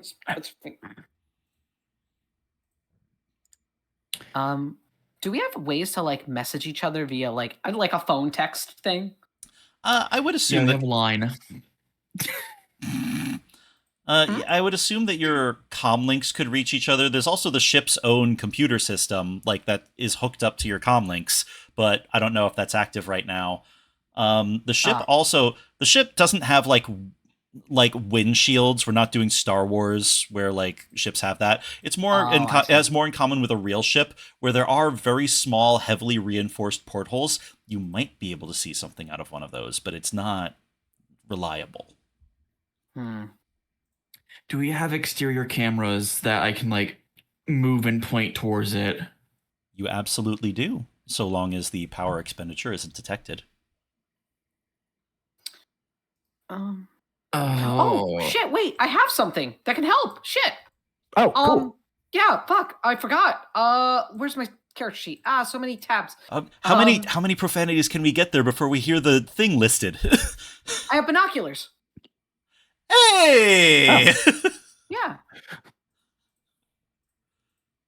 And I actually have a few things I can do. I have a vac suit, survey kit, water filter, locator, rebreather, binoculars, flashlight, camping gear, short range comms. Oh, okay. I have a lock pit set. I forgot about it. Yeah, so I guess I wouldn't know what direction. Let me ask this first. Is our text communication up where I can type something to Jetty? I think I'm gonna say no. You would have to be in the room. Like again, anything non-essential is off. Here's a question, Jetty. Did you leave the gravity? Oh, that's a good question. No, I think Jetty turned that off. And now that I'm sitting here, I'm like, if this is a patrol, we're looking very fucking suspicious right now. Because if they know we're here, I'm making this worse. So I think I might try a transponder ping. Well, before you do that, can I float over to you? I'll look at the rest of the crew and just like finger to mouth, and then give like a thumbs up, and I'll just gently push myself off like the chair and like gently collide as best I can and like get to where Jetty is. And when I get there, I just want to ask, oh, what's up? No, I was just saying Candy is sitting cross-legged in midair, delicately bumps off the ceiling and gives you a thumbs up as you dart away. Oh, yeah. I was gonna say Sarah's just like holding onto the wall and is just like give a really shaky like thumbs up. Doc, you good?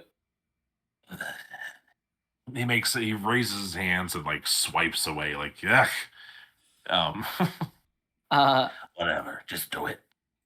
I'll float over to Jetty and tap him on the shoulder and take out my binoculars and like go like left, right, forward, like just try and figure out where the ping came from. I point towards the direction of the ping. All right. That would be, let's say, this side. Is there a porthole I know of around there that I could get to? I'm willing to assume yes. It's beneath the vent. Okay. Could you just like click there, like on the map to show me where I should go? Right here. Okay, I'll go. And yeah, I'll take out the binoculars and see if I can see what kind of ship it is. So yeah. Again, this is information I can just give you without a roll. Yay. It is a major company security patrol frigate. Oh. This thing has guns on its guns. This thing is full of space marines. You watch a lot of movies, right? About the early days of space colonization, where planets sort of had their own independent governments and space fleets and got a little bit, rebellious with the company. And a lot of them had sort of these glorious decorated war machines. The company doesn't make those. The company makes a machine that can strip the atmosphere from a planet, repossessing their investment as callously and as impersonally as a staple is removed from a stack of papers. It is a greebled gray brick with little red highlights drifting, thank God, away from you. It seems to be pointed deeper into the system. You seem to have caught the tail end of it, where it is starting to loop around again. It seems like it's on a course, if you had to extrapolate, it's on a course to regularly patrol around the edges of like the periphery of how far ships could get from Port Hopalong. You managed to drift by just behind it as it was passing. You were detected. Oh.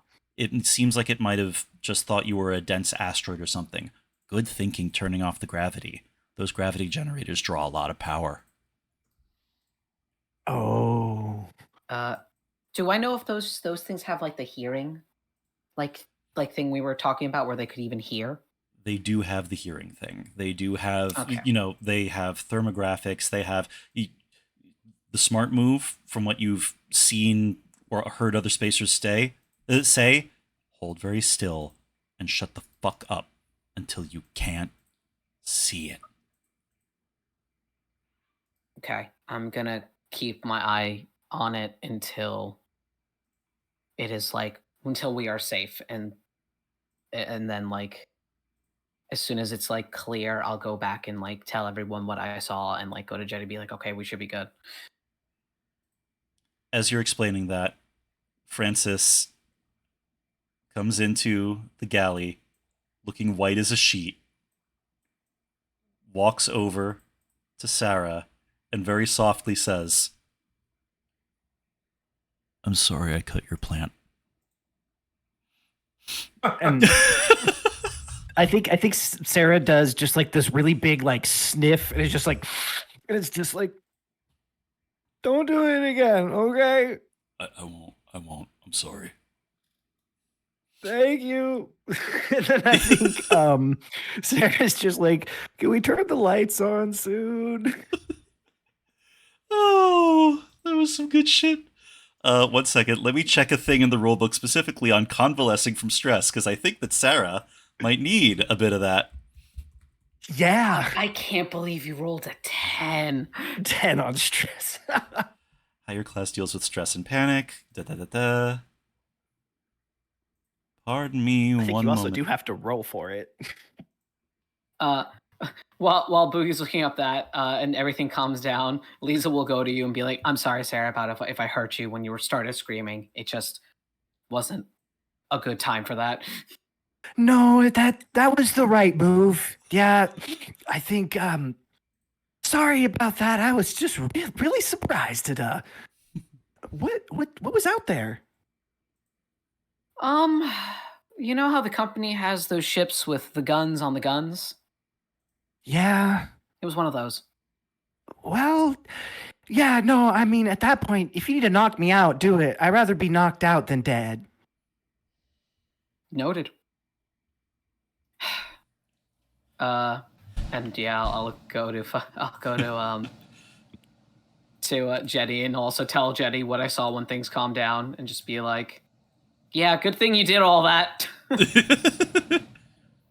Good job, Captain, whatever. Herman enters the computer room.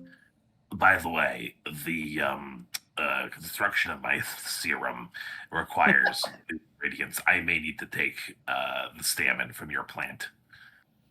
Over my dead body. Well, many have died in the name of progress. You And first. then you kill her. So where we learn he's insane. We are so cooked. What do you mean? We Even were here is where we somehow learned he's insane. we were able to somehow make it through that. Yeah. You had. It could have. Sorry, good. Oh, Yeah. I zoned out for half a second. And I thought it was still there. No. It's I waited until it was like far enough away, and then like when it was like gone, it was like okay, let's now. Then she went around and like told everyone what she saw, and like went to you and was like, okay, we should be good. Oh, good. Okay, thank you. All right. With that, I think that wraps up that particular scene. Whoever Jetty rolled the last time to see how many days it was. Who would like to take the next one? I'll do it. All right, sweet. Is that D10? Yes, sir. All right. 6. 6 more days. Now, during this time, quick question. Sarah, would you like to take some time to try to convalesce? Yeah, let's do it. Okay, so the way that works is when you have 6 uninterrupted hours, and 6 days does count as that. I'm not going to give you multiple times to do it, since that would sort of turn into us just sitting here rolling dice the whole time. So you're going to get one convalescence roll. Say that it's not great rest, because you're still running around operating the ship and shit like that. You are at work the whole time. But basically, you can make a fear save to relieve your stress. If you're successful, you relieve 1 stress for every 10 points you beat the save by, rounded down. Critical successes double the amount, and anyone with psychology or theology can assist you to give you advantage. Psychology? Okay, does anybody have that? Unfortunately not, sorry. No, that's all right. So What's theology anyway? Study of religion. Oh, neat. Yep. Okay. Faith can do you a lot of good when you're at risk of dying in space. I think Sarah would like out a like self-care book and try and like find something, and there's like, okay, yoga, I'll try that one. And so I'm gonna roll and see how good the yoga is for a fear save. You got it. No. Oh. I gained Okay. stress. You don't gain more stress for that one, thank God. Okay. Okay. But you're trying, and it's just not really quite working, and that's where we come in 6 days later. Where was Sarah doing yoga on the ship? Okay, I would probably be like, I need to get out of the bunker, or not the bunker, the barracks a little bit. I don't know if the generator would probably not be a great place to go. You know what? I think the cargo hold. I was like, this is private. This is, nobody's gonna come bug me and get some solo time. And so I probably right at the entrance of the cargo hold, it's trying to do yoga, but just does not know how to do these poses at all. Okay, so that's where you're at. Let's say that it's about 7 p.m. on the ship. What's everybody else up to? Pardon me. Dr. Heemeyer is in his quarters admiring his statues and posters. Excellent. Oh no. 6 days later, you said? Yep.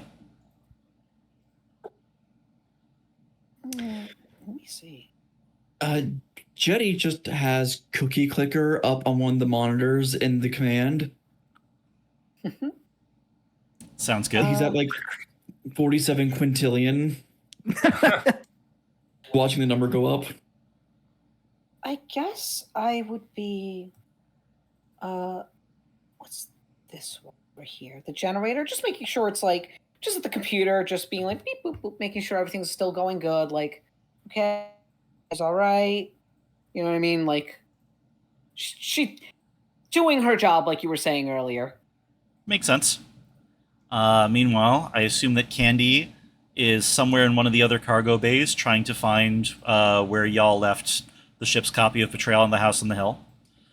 And Francis...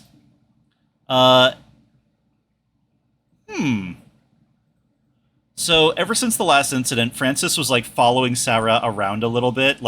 You think it was him trying to make himself useful, but unfortunately what he's mostly good at is being big and imposing, which is not conductive to mind-clearing yoga. At some point, I assume she would have told him to go help Lisa, and so he is attempting to do that. Francis does not know anything about generators or machinery, but he is staying in the room with you, overseeing everything, and even you have a sense of personal space. Uh, Francis, right? Yeah. Hey, Hi. Francis? Hmm? Can you just step back 10 feet, buddy? You're a little bit in I- my zone. I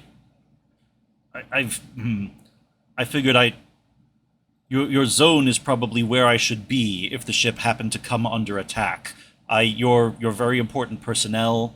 My training is explicitly in being a bodyguard, and Jetty said I'm not allowed to bodyguard him anymore. So I think that within that space is actually the appropriate zone for me right now. Oh my god. All right. How about this? You've played tabletop RPGs, correct? That shit is for nerds. I look at him. Do my sensors tell me if he's a super nerd? Give me. Actually, I'm just picturing the heads-up display of like a bunch of scrolling text and a bunch of arrows and locations. Like a big thing comes up saying "big dork, big dork, big dork." But to be fair, he does not specifically look like a tabletop RPG nerd. If anything, just going by unkind physiognomy, this might be more of a fantasy football guy. Right. She'll just go. Mm-hmm. Well, my point being is, you don't have to be right on top of me to protect me. Just give me 5 feet of space, because it gives me a little bit more movement.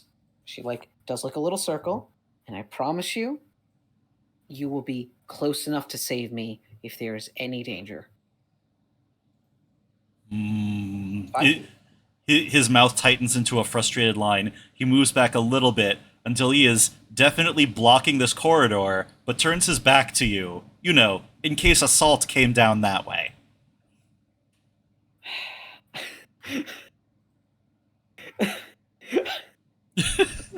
I take out my rigging gun and shoot. No. God, if only. I love playing with the scum characters in this game. What do you mean, scum character? No. That's the class of mercenary Francis and Candy are. I just like the idea of, in her robot brain, a flash of taking that out and shooting him in the head does happen, and she just goes.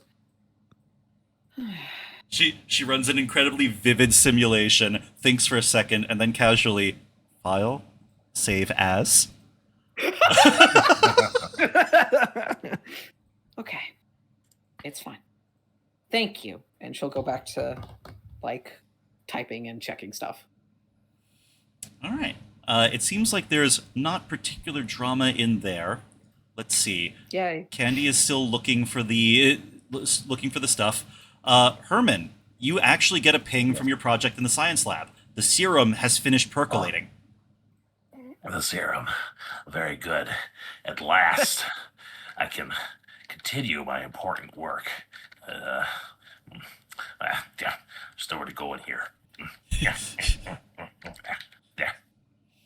I appreciate that we've decided that Herman sort of makes similar sounds to, a young-ish French bulldog when excited. He's had a lot of nosebleeds over the years. That's fair. So yeah, the serum has changed color from its original frothy white to a brilliant pale blue, which according to your calculations is exactly what was supposed to happen if this was to work. Now, what exactly were the full list of expected symptoms and side effects if he takes this? Expected symptoms are how do I phrase this? A large growth of muscle mass, potential height increase, and increase in virility. You made a Chad potion? Potion of Become Chad. I have made a serum of self-improvement. Yeah. Oh, wait. Am I near that area? You can be. You know what? I would think I would go check on you just to because I'd probably finish up, and I'm like, At what are last, you making? I am making a a serum of self-improvement. I have long had goals that far outpace the meager frame I was born with. By drinking this, I will most likely become the man of my dreams. Couldn't you just like exercise or take a bath? He looks at you sharply for a moment at that last remark. You can never understand. A man of my stature, with my great intellect, I can't waste time pumping iron, lifting weights. No. I need what I need, and I need it now. Besides, imagine the avenues we could unlock within human potential. If this works, we could make a fortune selling it on any planet with, say, nutritional deficiencies, or imagine the diseases we could cure. This is the doorway to the future, and I intend to burst through it, rippling and glorious. Okay. Let me know when you're gonna do that so I can be in a different room. Right now. Okay, yeah. I'm gonna.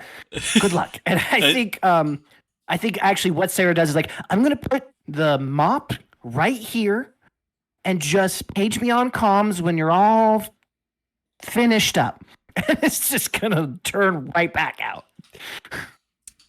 All right, so I have to ask: does Herman drink it like here and now? I'm going to say yes. He's run his calculations. It's turned the color that he expected.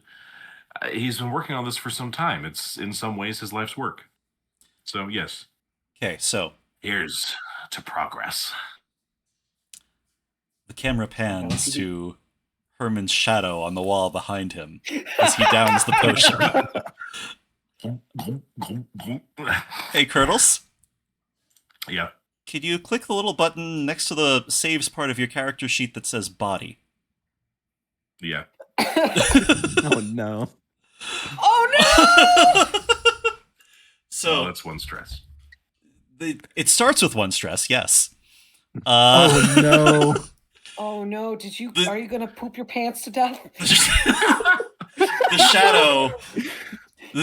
There's a as the shadow drops the empty beaker and it shatters, and it hunches over, clutching its chest.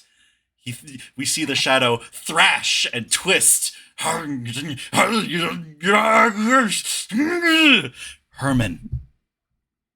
you're hungry.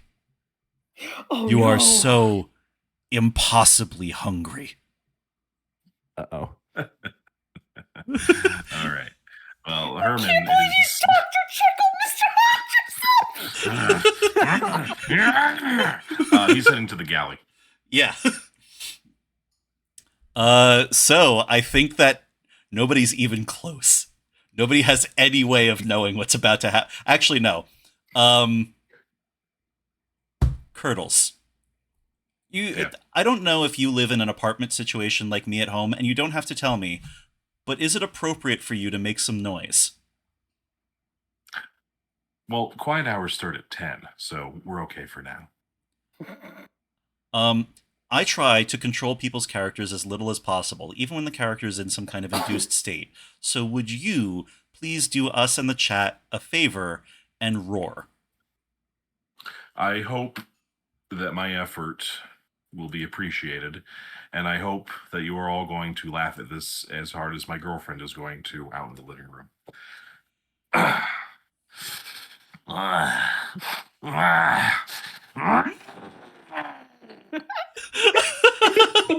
my god. So Discord tried to save us, but I think we got the gist of that. Holy shit. It is entirely your call if your character heard that. Did you hear that? Oh. Francis turns around and takes out his headphones. What? Francis, I heard a large roar from that direction. She points where he's looking. Oh, he immediately draws his katana and starts sprinting down the hallway. Now you have two problems. Oh. Jetty is going to draw his SMG and ulcer into that way because it's right down this hallway. I assume he heard this.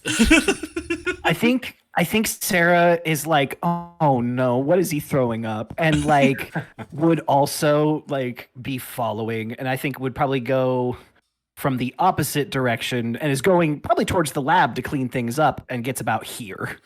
Okay. I think. What are these vents right here? Do they lead anywhere? The central vents lead basically around the central pillar of the generator. There is a space where you could install a jump drive, but that bitch is empty. This computer, the things here have no way to connect to the system like around like the ship, right? Well, you could jump on the comms, but like you wouldn't be able to look through the cameras from here. Yeah, that's what I was thinking. I think because I'm going to not. What would I do? She's careful. She doesn't know what that noise is. She's gonna use the vent here to go through and then go to Candy. I appreciate that you hear one weird noise on the ship and immediately start solid snaking your way around. Listen, I'm an android without a death wish. Thank you very much. And then I'll go to Candy and be like, "Hey, Candy. Huh? Did you hear a roar a second ago?" Oh yeah, I hear a lot of those. Well, there might be something wrong, so be careful. I'm gonna make my way up to life support. All right, you make your way to life support. Meanwhile, in the kitchen, the other three people approaching come upon a frightening sight.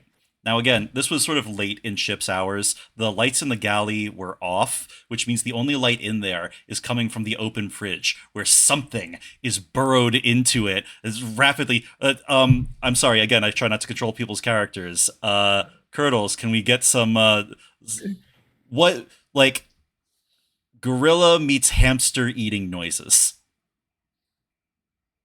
This is why you brought me on board. I mean, it's one of them.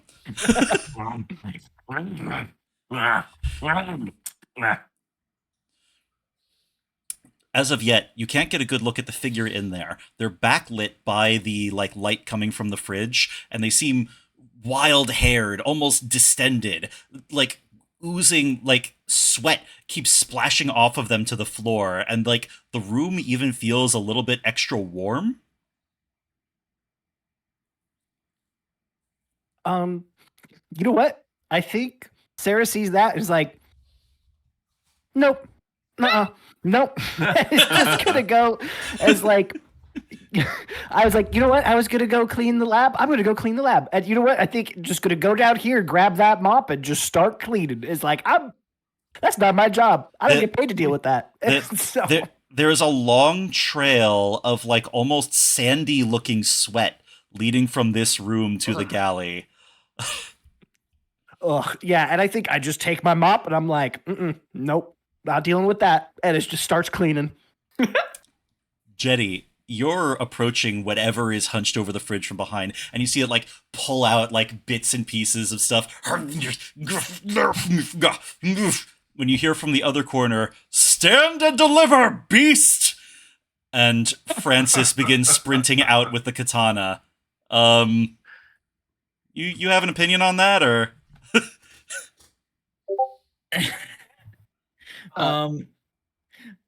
Jetty's going to go. Wait, no, Francis, stop. We need to assess the situation more. We can't just start swinging. Baby, I put a GIF in the chat to show what you should be doing. That is where they have all the food, which you will need. I pull out my grenade. Now is the time. All right. So is the plan throw grenade, two. stop Francis, or investigate creature? Stop Francis for the moment. All right. So I think this is a speed roll. Francis, like you have to bark this out before Francis does something excessive. Does my military training help with this at all? Yeah, actually, I think that this would absolutely be appropriate. This is your ability to make command decisions. Oh, I also have athletics, so You only either use way. highest. Only use what? You only use highest. So they don't stack, you pick one. Okay, well, I pick military training because they're both in the 10% slot. I got it. All right, here we go. God, it's a very high percentage tonight, isn't it? Oof. I would say because she has both athletics and military training, can she get advantage on this? Fishing for it, I know. I think not. Oh, sorry, babe. I tried. So 1 second while I get to Francis. And he. Oh my god! I forgot that his katana gives him a bonus 10 to hit. Oh my god!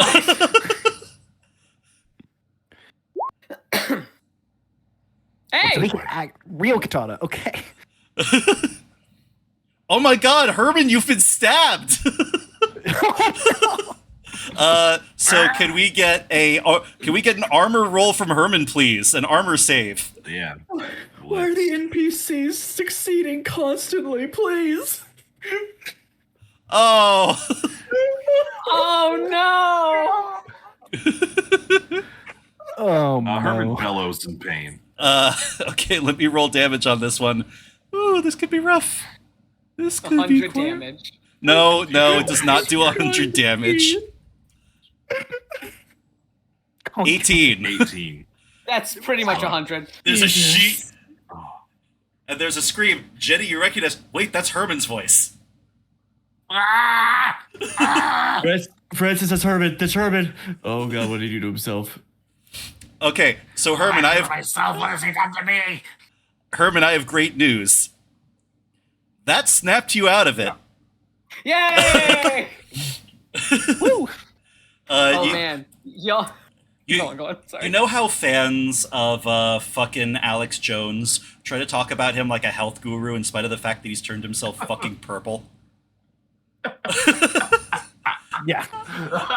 Herman is lying on the floor, purple, gurning, frothing at the mouth. His, neck muscles are standing out really sharply. His skin looks taut and weird. He is constantly sweating buckets. He has gained 1d5 stress. And roll 3d10 real quick for me, Kurtles.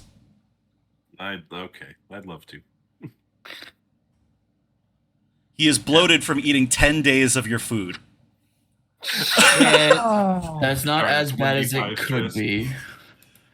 But, jeez. Okay, one more stress. All told, I could be feeling a lot worse right now. Oh, You're here on the race. Sorry. Let's get you to medical. Letty, you hear in the comm just it's like, hey, would you need me to? Do you have oxygen supplies on you right now? Do you need me to turn off the life support to kill whatever got in here? No, not necessary, not necessary. It's Herman. I think he did something to himself. do you think I'm gonna fucking die? So that's a Probably. yes to the life support off, or No, he's fine. I know. Her hand is on the big lever that goes from on to off. She's just like, It's programmed into every android to know that it's very satisfying to pull that lever. They keep trying to code it out, but it keeps coming back from first principles. It's emergent programming. It's been accepted as an unfortunate side effect of knowing humans. But, I think, do you wheel Herman back into the medical bay? Yes, of course. Okay, you've been slashed with a katana, my friend. Yeah.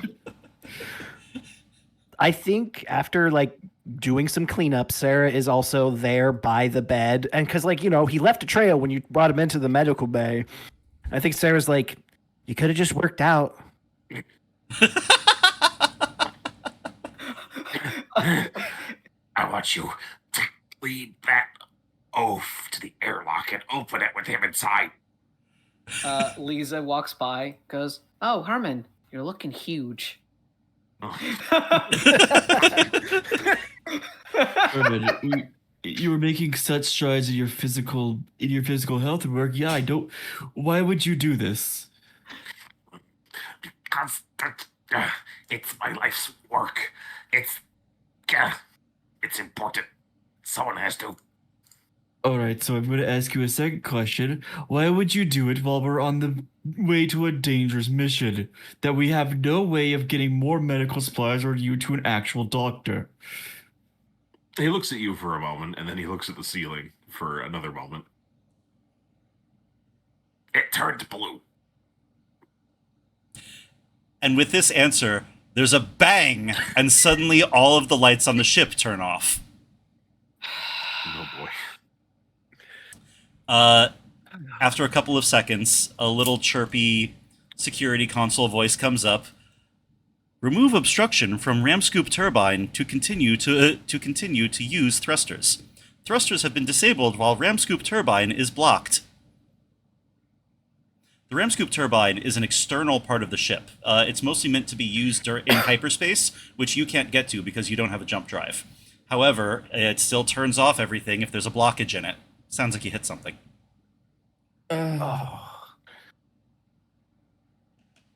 First I don't get to prestige, and next I have to go outside. Actually, can someone else go outside? Nose goes. I think like Sarah, like on the comm goes. Nose goes. I'm pressing my finger to my nose. Send Francis, but don't give him a helmet. Why did that blundering boob attack me? Because you look like a horrific monster right now. You do I not don't- look like a person. I'm going to look very good very shortly. You're Wait purple. 10 days of food in 20 seconds, and you're purple, like she said. You see the camera, the security camera, look directly at you, and you think you hear a ch-ch. And she's like, Lisa sends you a picture of what you look like from the security camera right now. I have pectorals like flapjacks. Then you'll see. All right, who's going out there? I already did. Nose goes. I could see. All right, I guess. Candy, how are you with being able to work outside? Well, I mean, I can hold my breath a long time. Also, like, I don't breathe. I think I might have Yeah, I breathed a think little you are. last week. But, I'll need mag boots, and I like outside. All right. Me, I guess. You Me know you and can't Can- have her do this unattended. Yeah, me and Candy will go outside and clear this debris. All right. All right, I'll look after Herman here. Sorry, Dr. Oh. Haymeyer. One day. Um, One day, my old nickname will no longer be ironic, and then they'll see. What was your old nickname? They'll all see. They used to call me He-Man. Oh, Herman, we could have just got you some creatine, bud. That's what I was saying. But Herman's really smart. Doesn't listen to anybody else because Herman's so smart. And I think I'm gonna go clean up the all the food. I'm going to make sure Herman doesn't bleed out. I'm like a ripped bag of peat moss. okay. So I have a vacuum suit. Does that hat come with mag boots? It should, yes. Most of them do. Let me take a look at your character sheet. Sure. Yeah, Lisa.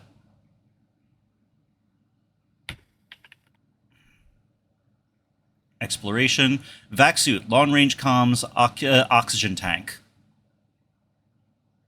A lot of the other people's ones came with mag boots. But I guess Oh, yours dang it. in particular doesn't have it built in. Oh, that's weird. Often used with mag boots and a rigging gun. I'm willing to assume the mag boots are built in. Okay. Like, I don't yeah, want to have to parse that. Okay. Then yeah, I'll, and I guess Candy has one too. Candy has mag boots. She does not have a vac suit. She's really not really willing to wear much other than her usual suit of tearaway clothing. The All right. the yes they're natural T-shirt that she adjusted is actually held together with Velcro and snaps. It can be removed at a moment's notice. Do I really need my vacuum suit too, or? Go Well- into space? The mag boots are built into it. You are an android, so you don't have to breathe. You can survive in space. But the vac suit also has armor, a bunch of other integrated like tools, and the mag boots, so you don't float off into the void. Yeah, so okay. I didn't know if the boots were removable or not, but yeah, I'll wear the suit and just be like, Candy, I know you have your whole shtick, but you really should wear one of these. I mean, do we have another one in storage? Do we have another one in storage? Not on the ship, but she does have her, like, there is another set of mag boots in the, in, like, one of the cargo bays, but any other vac suits you have are in your character's kits. No, I guess that's something we have to add to the list of things to buy when we're done with this. Okay. Just be careful. Okie dokie. All right, I'll take. All I right. guess we'll go outside. So, I'm going to say that the airlock is over here, and the ram scoop turbine is over here. We'll just have to walk over the top of the ship. Boop. As you march across, like, the surface of it, it is kind of beautiful being out here. Like, while there's a lot of burdens on you for being an android, there are pleasures you get to appreciate that no organic life will ever know. Your hair floats free in the void, weightless away from the ship, and you can look up at the stars with no filter over your eyes. There is something to be grateful for there. As folks inside, you can hear the clong, clong, clong of the mag boots walking over the top of the ship. Really, the metal skin that keeps you from the void is quite thin, and you get a lot of reminders of it when somebody has to do work on the outside. As you approach the edge of the ram scoop, you see something fluttery and like stringy sticking out of the end of it. It's hard to recognize what's caught in the turbine at first until you get a little bit closer. A vac-suited body is sticking out of the ram scoop turbine. The patch on the shoulder indicates that it was staff at the mining operation. Inside, the tinted helmet is like hard to see through, but every so often, drifting in the void, the head inside tinks against the front of the glass, and you get a very brief glimpse of a face in there, mummified by exposure to space. Ooh.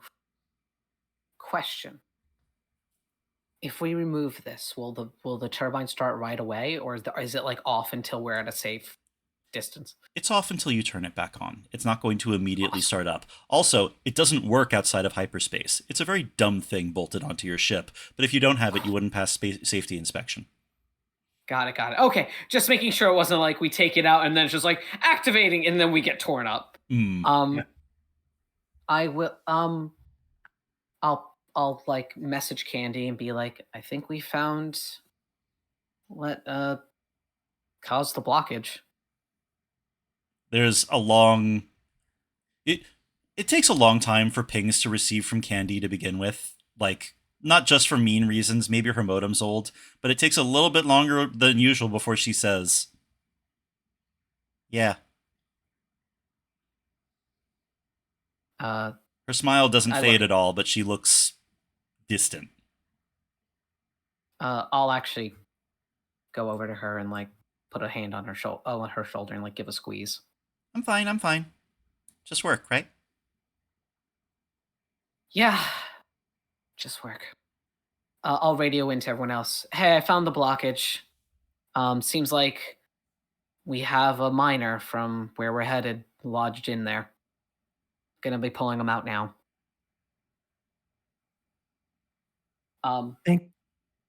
Sorry. Thanks for the heads up and for taking care of that.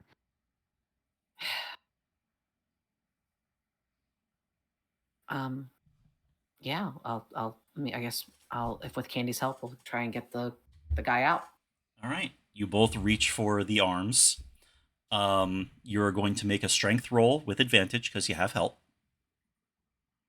Good, because I don't really have a lot of strength, I think. Funny enough, my strength is only 32 for being a robot. Okay. So fuck, dude. Well, At the least good it's a news. normal failure. Yep, the advantage makes it a regular failure. The first thing that happens. So the good news is you do get the body out. The issue is actually partially being too strong for this. You were expecting something that was wedged a lot deeper in there because you thought it was a whole body. Oh. You yank a little bit too hard and send yourself reeling backwards. And like, there's a lot of sounds a spacer can hear that are scary. You know what one of them is? What? Your mag boots coming loose. Oh shit. You reel backwards and bounce off the side of the ship, clutching this body close to you. And as like it's rocking around in there, the face mashes against the inside of the helmet, where you can see in vivid detail how this man was screaming until his jaw cracked as whatever this was killed him. You are definitely gaining 1d10 stress. Even as a robot? Even as a robot. This is not about fear. This is about sheer fucking awfulness.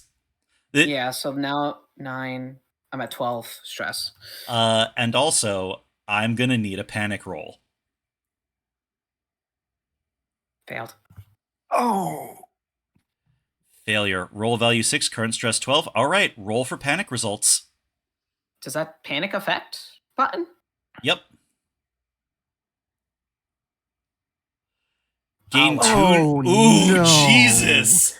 So, Oh, no. on the plus side, I definitely think I know what those two phobias are. You fell off the ship at the same time that you were clutching this human body to yourself.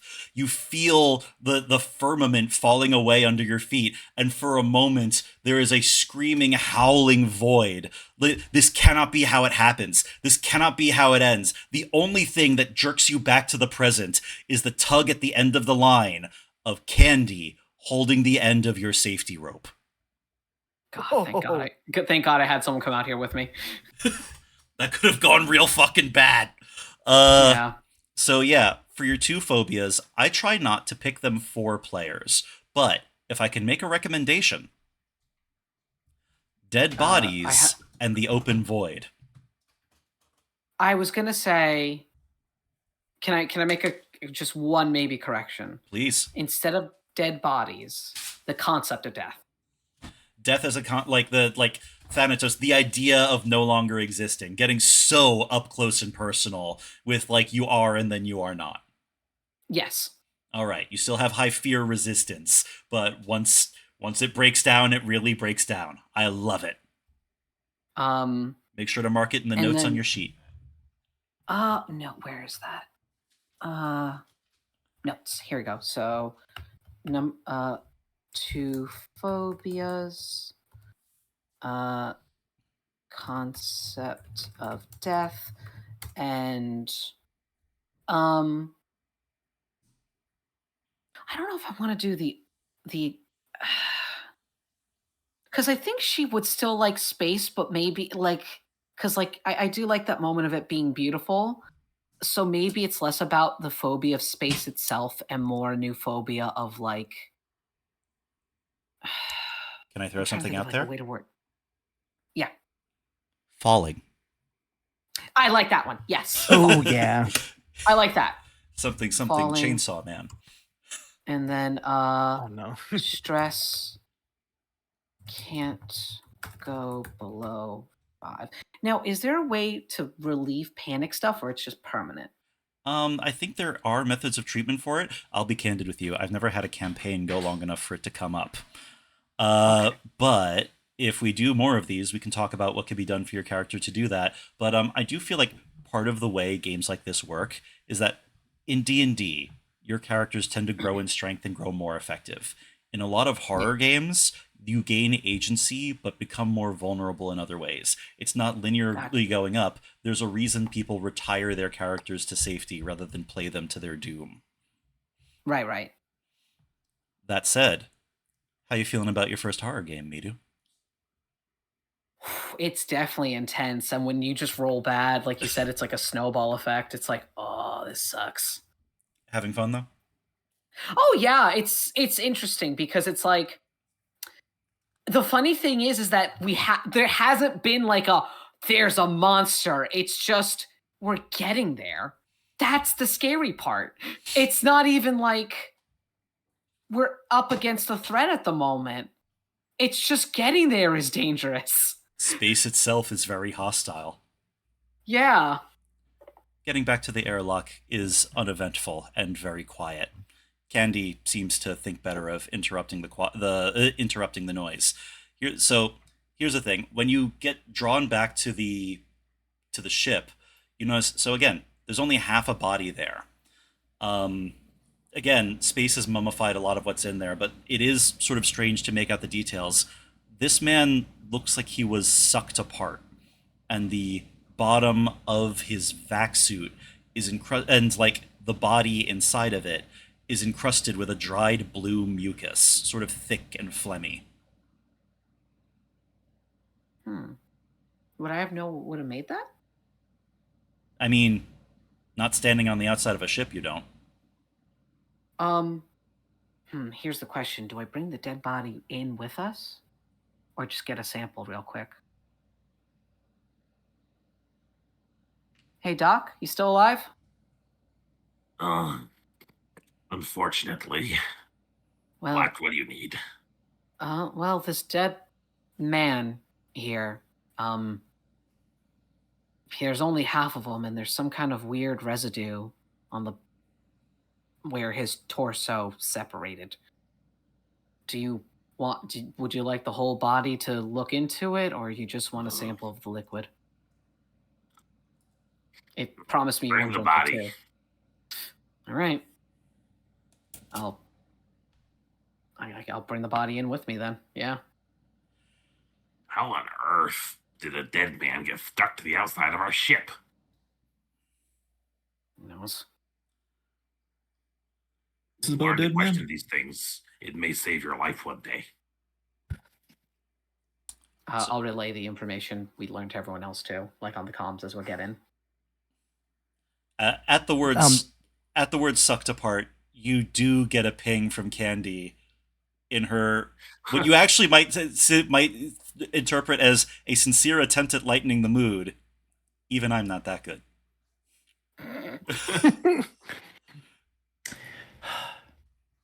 I think Sarah would be standing in the airlock with like all of the standard Android like cleaning and maintenance stuff like ready for them, because I think after hearing about the body, she felt bad and was like, I better get all the stuff for him.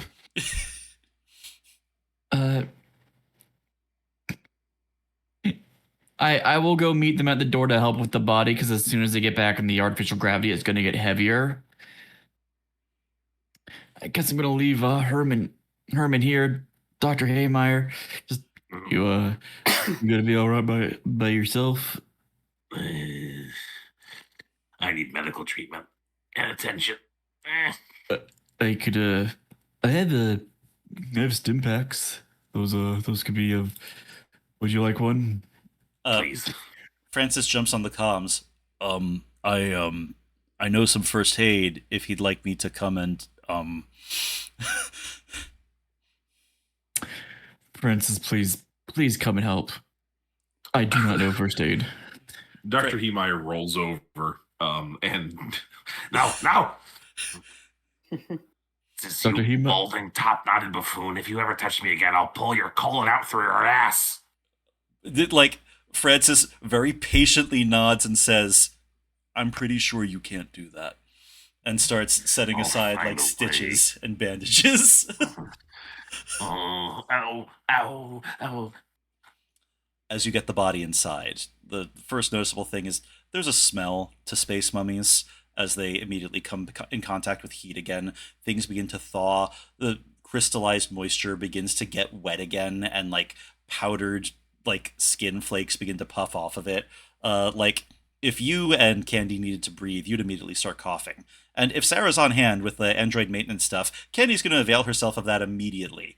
Like, but yeah, the body, you're on a time frame now that the body is back in a heated environment that humans have to live in. So whatever you're going to examine about it, now's the time. Okay. Yeah. Well, while they do that, can I do one more thing? Go for it. I know this will probably be handled later, but when Lisa comes back, she's gonna take off her suit and just go right to her like sleep pod or whatever she uses to rest, and be like, "I need to be alone for a little bit." And when the opportunity arises, she's gonna try and de-stress by like sleeping it off. Yep. That'll come up after the scene. Perfect. All right. So Lisa is out for the time being. And as for Herman, let's see how well Francis' attempts go. Oh, God.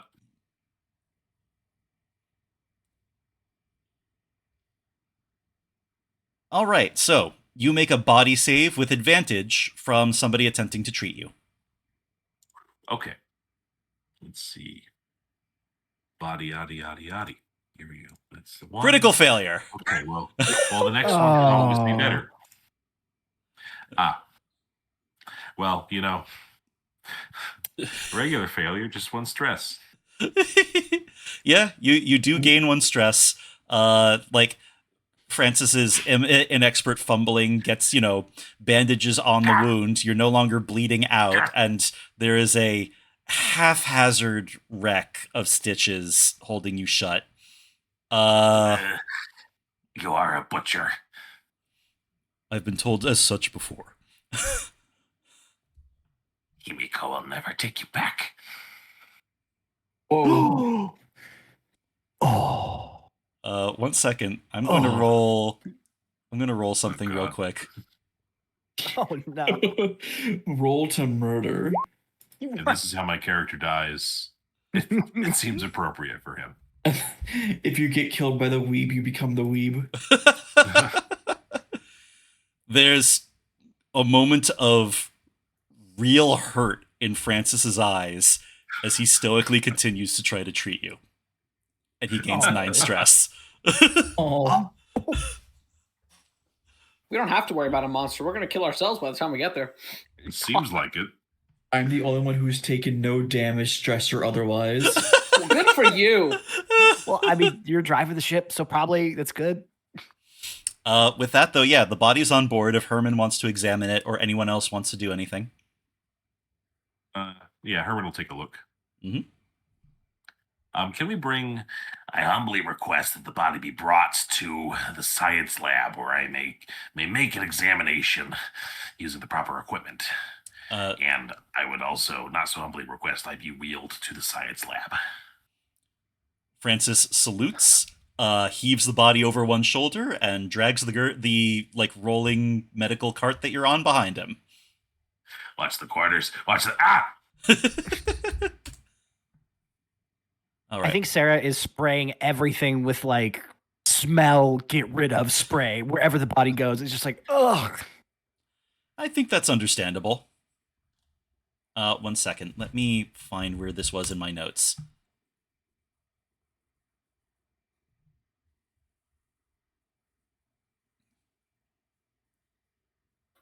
Yeah.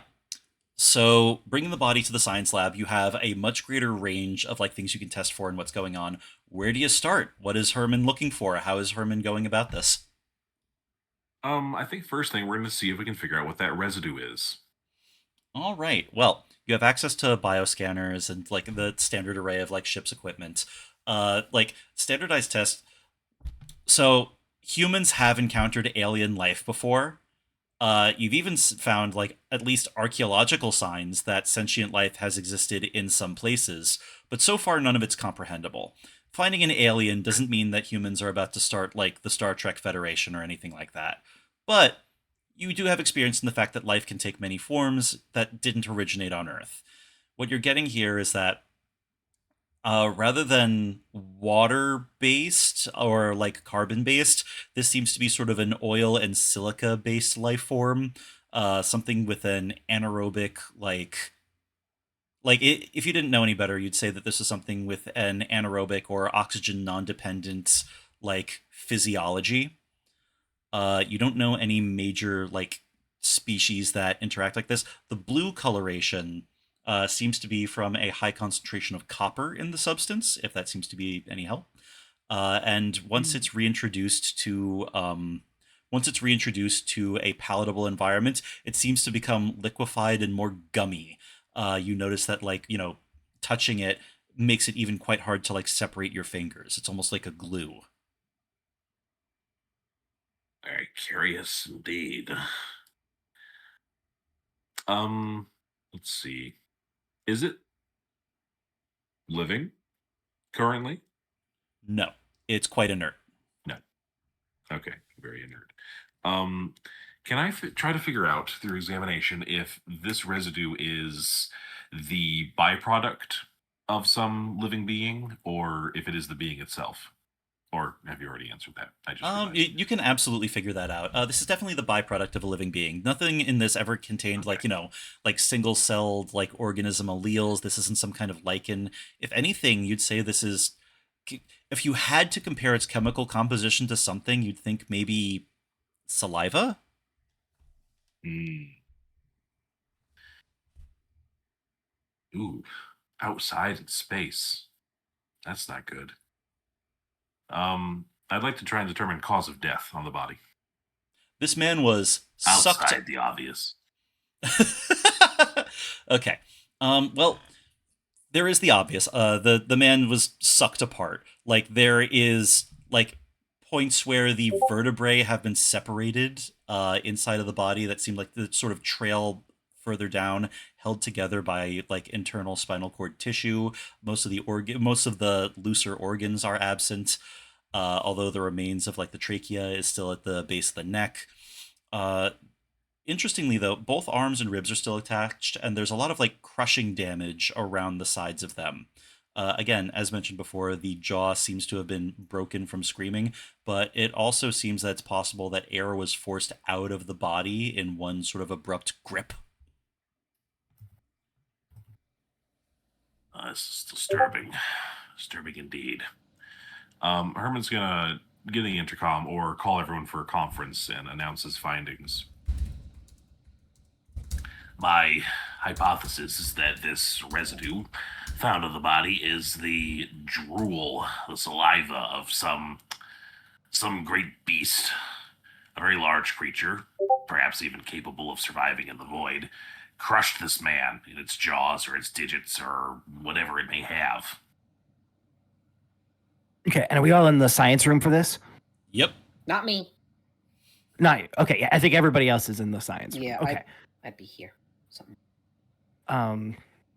I think Sarah just like looks at it and is like, "Have you seen anything like this before?" No, not in my studies.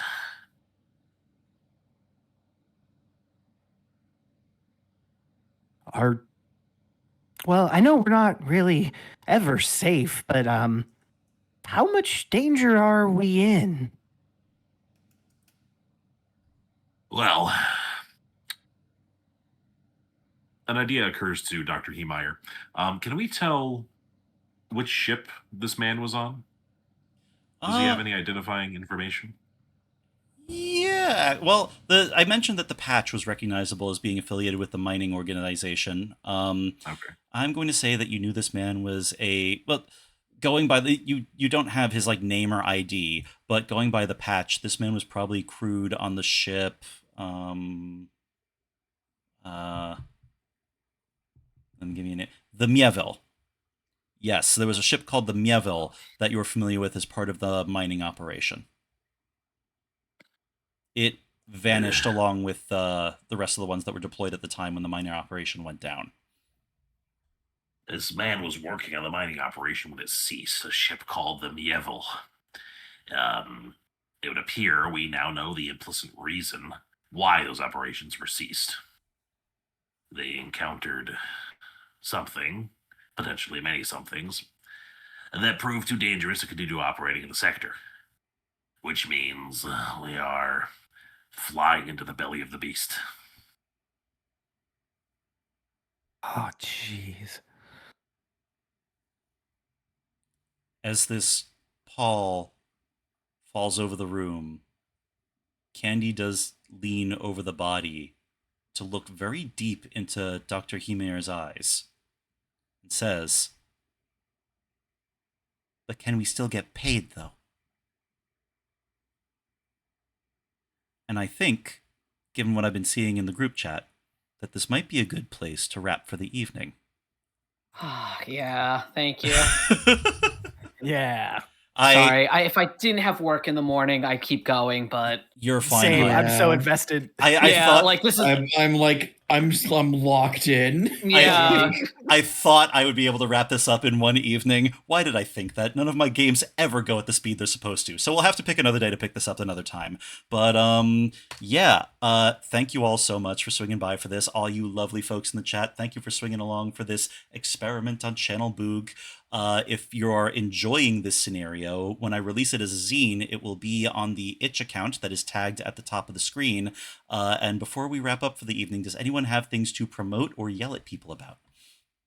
I guess I do. Yeah. But I also just want to do one last thing for my character. Oh, sorry. Go for it. No, when she goes to her room to like, how do they sleep? Do I plug myself in like that guy? You could say that your model has a different thing. Hell, you could even say that your model of Android has like a power saving sleep mode where it generates power. It's entirely up to you. I think yeah, that'll be fun because then she can have like a little cot and she actually undoes her hair and it kind of just spills over the bed. And she reaches into her little backpack she has because it never came up. She has a little Grim Reaper backpack and pulls out her husk doll and hugs it tight to her chest as she like goes into sleep mode. But yeah, I guess. Do you want to go first, babe? You doing anything this week?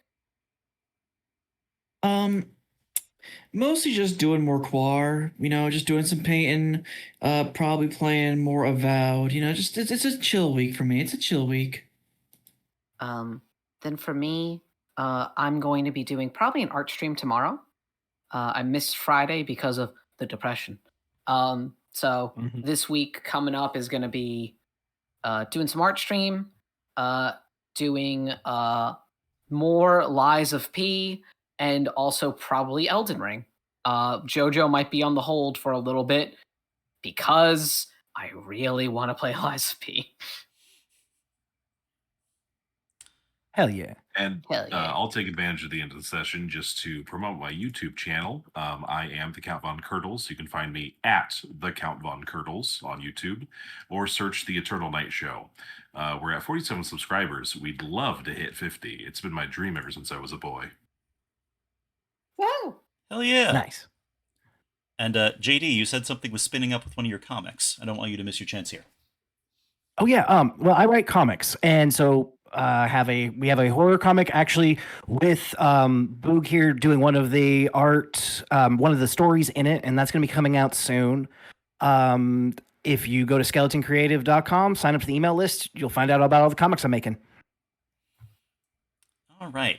And with that, I do believe we close out on Mothership for the evening.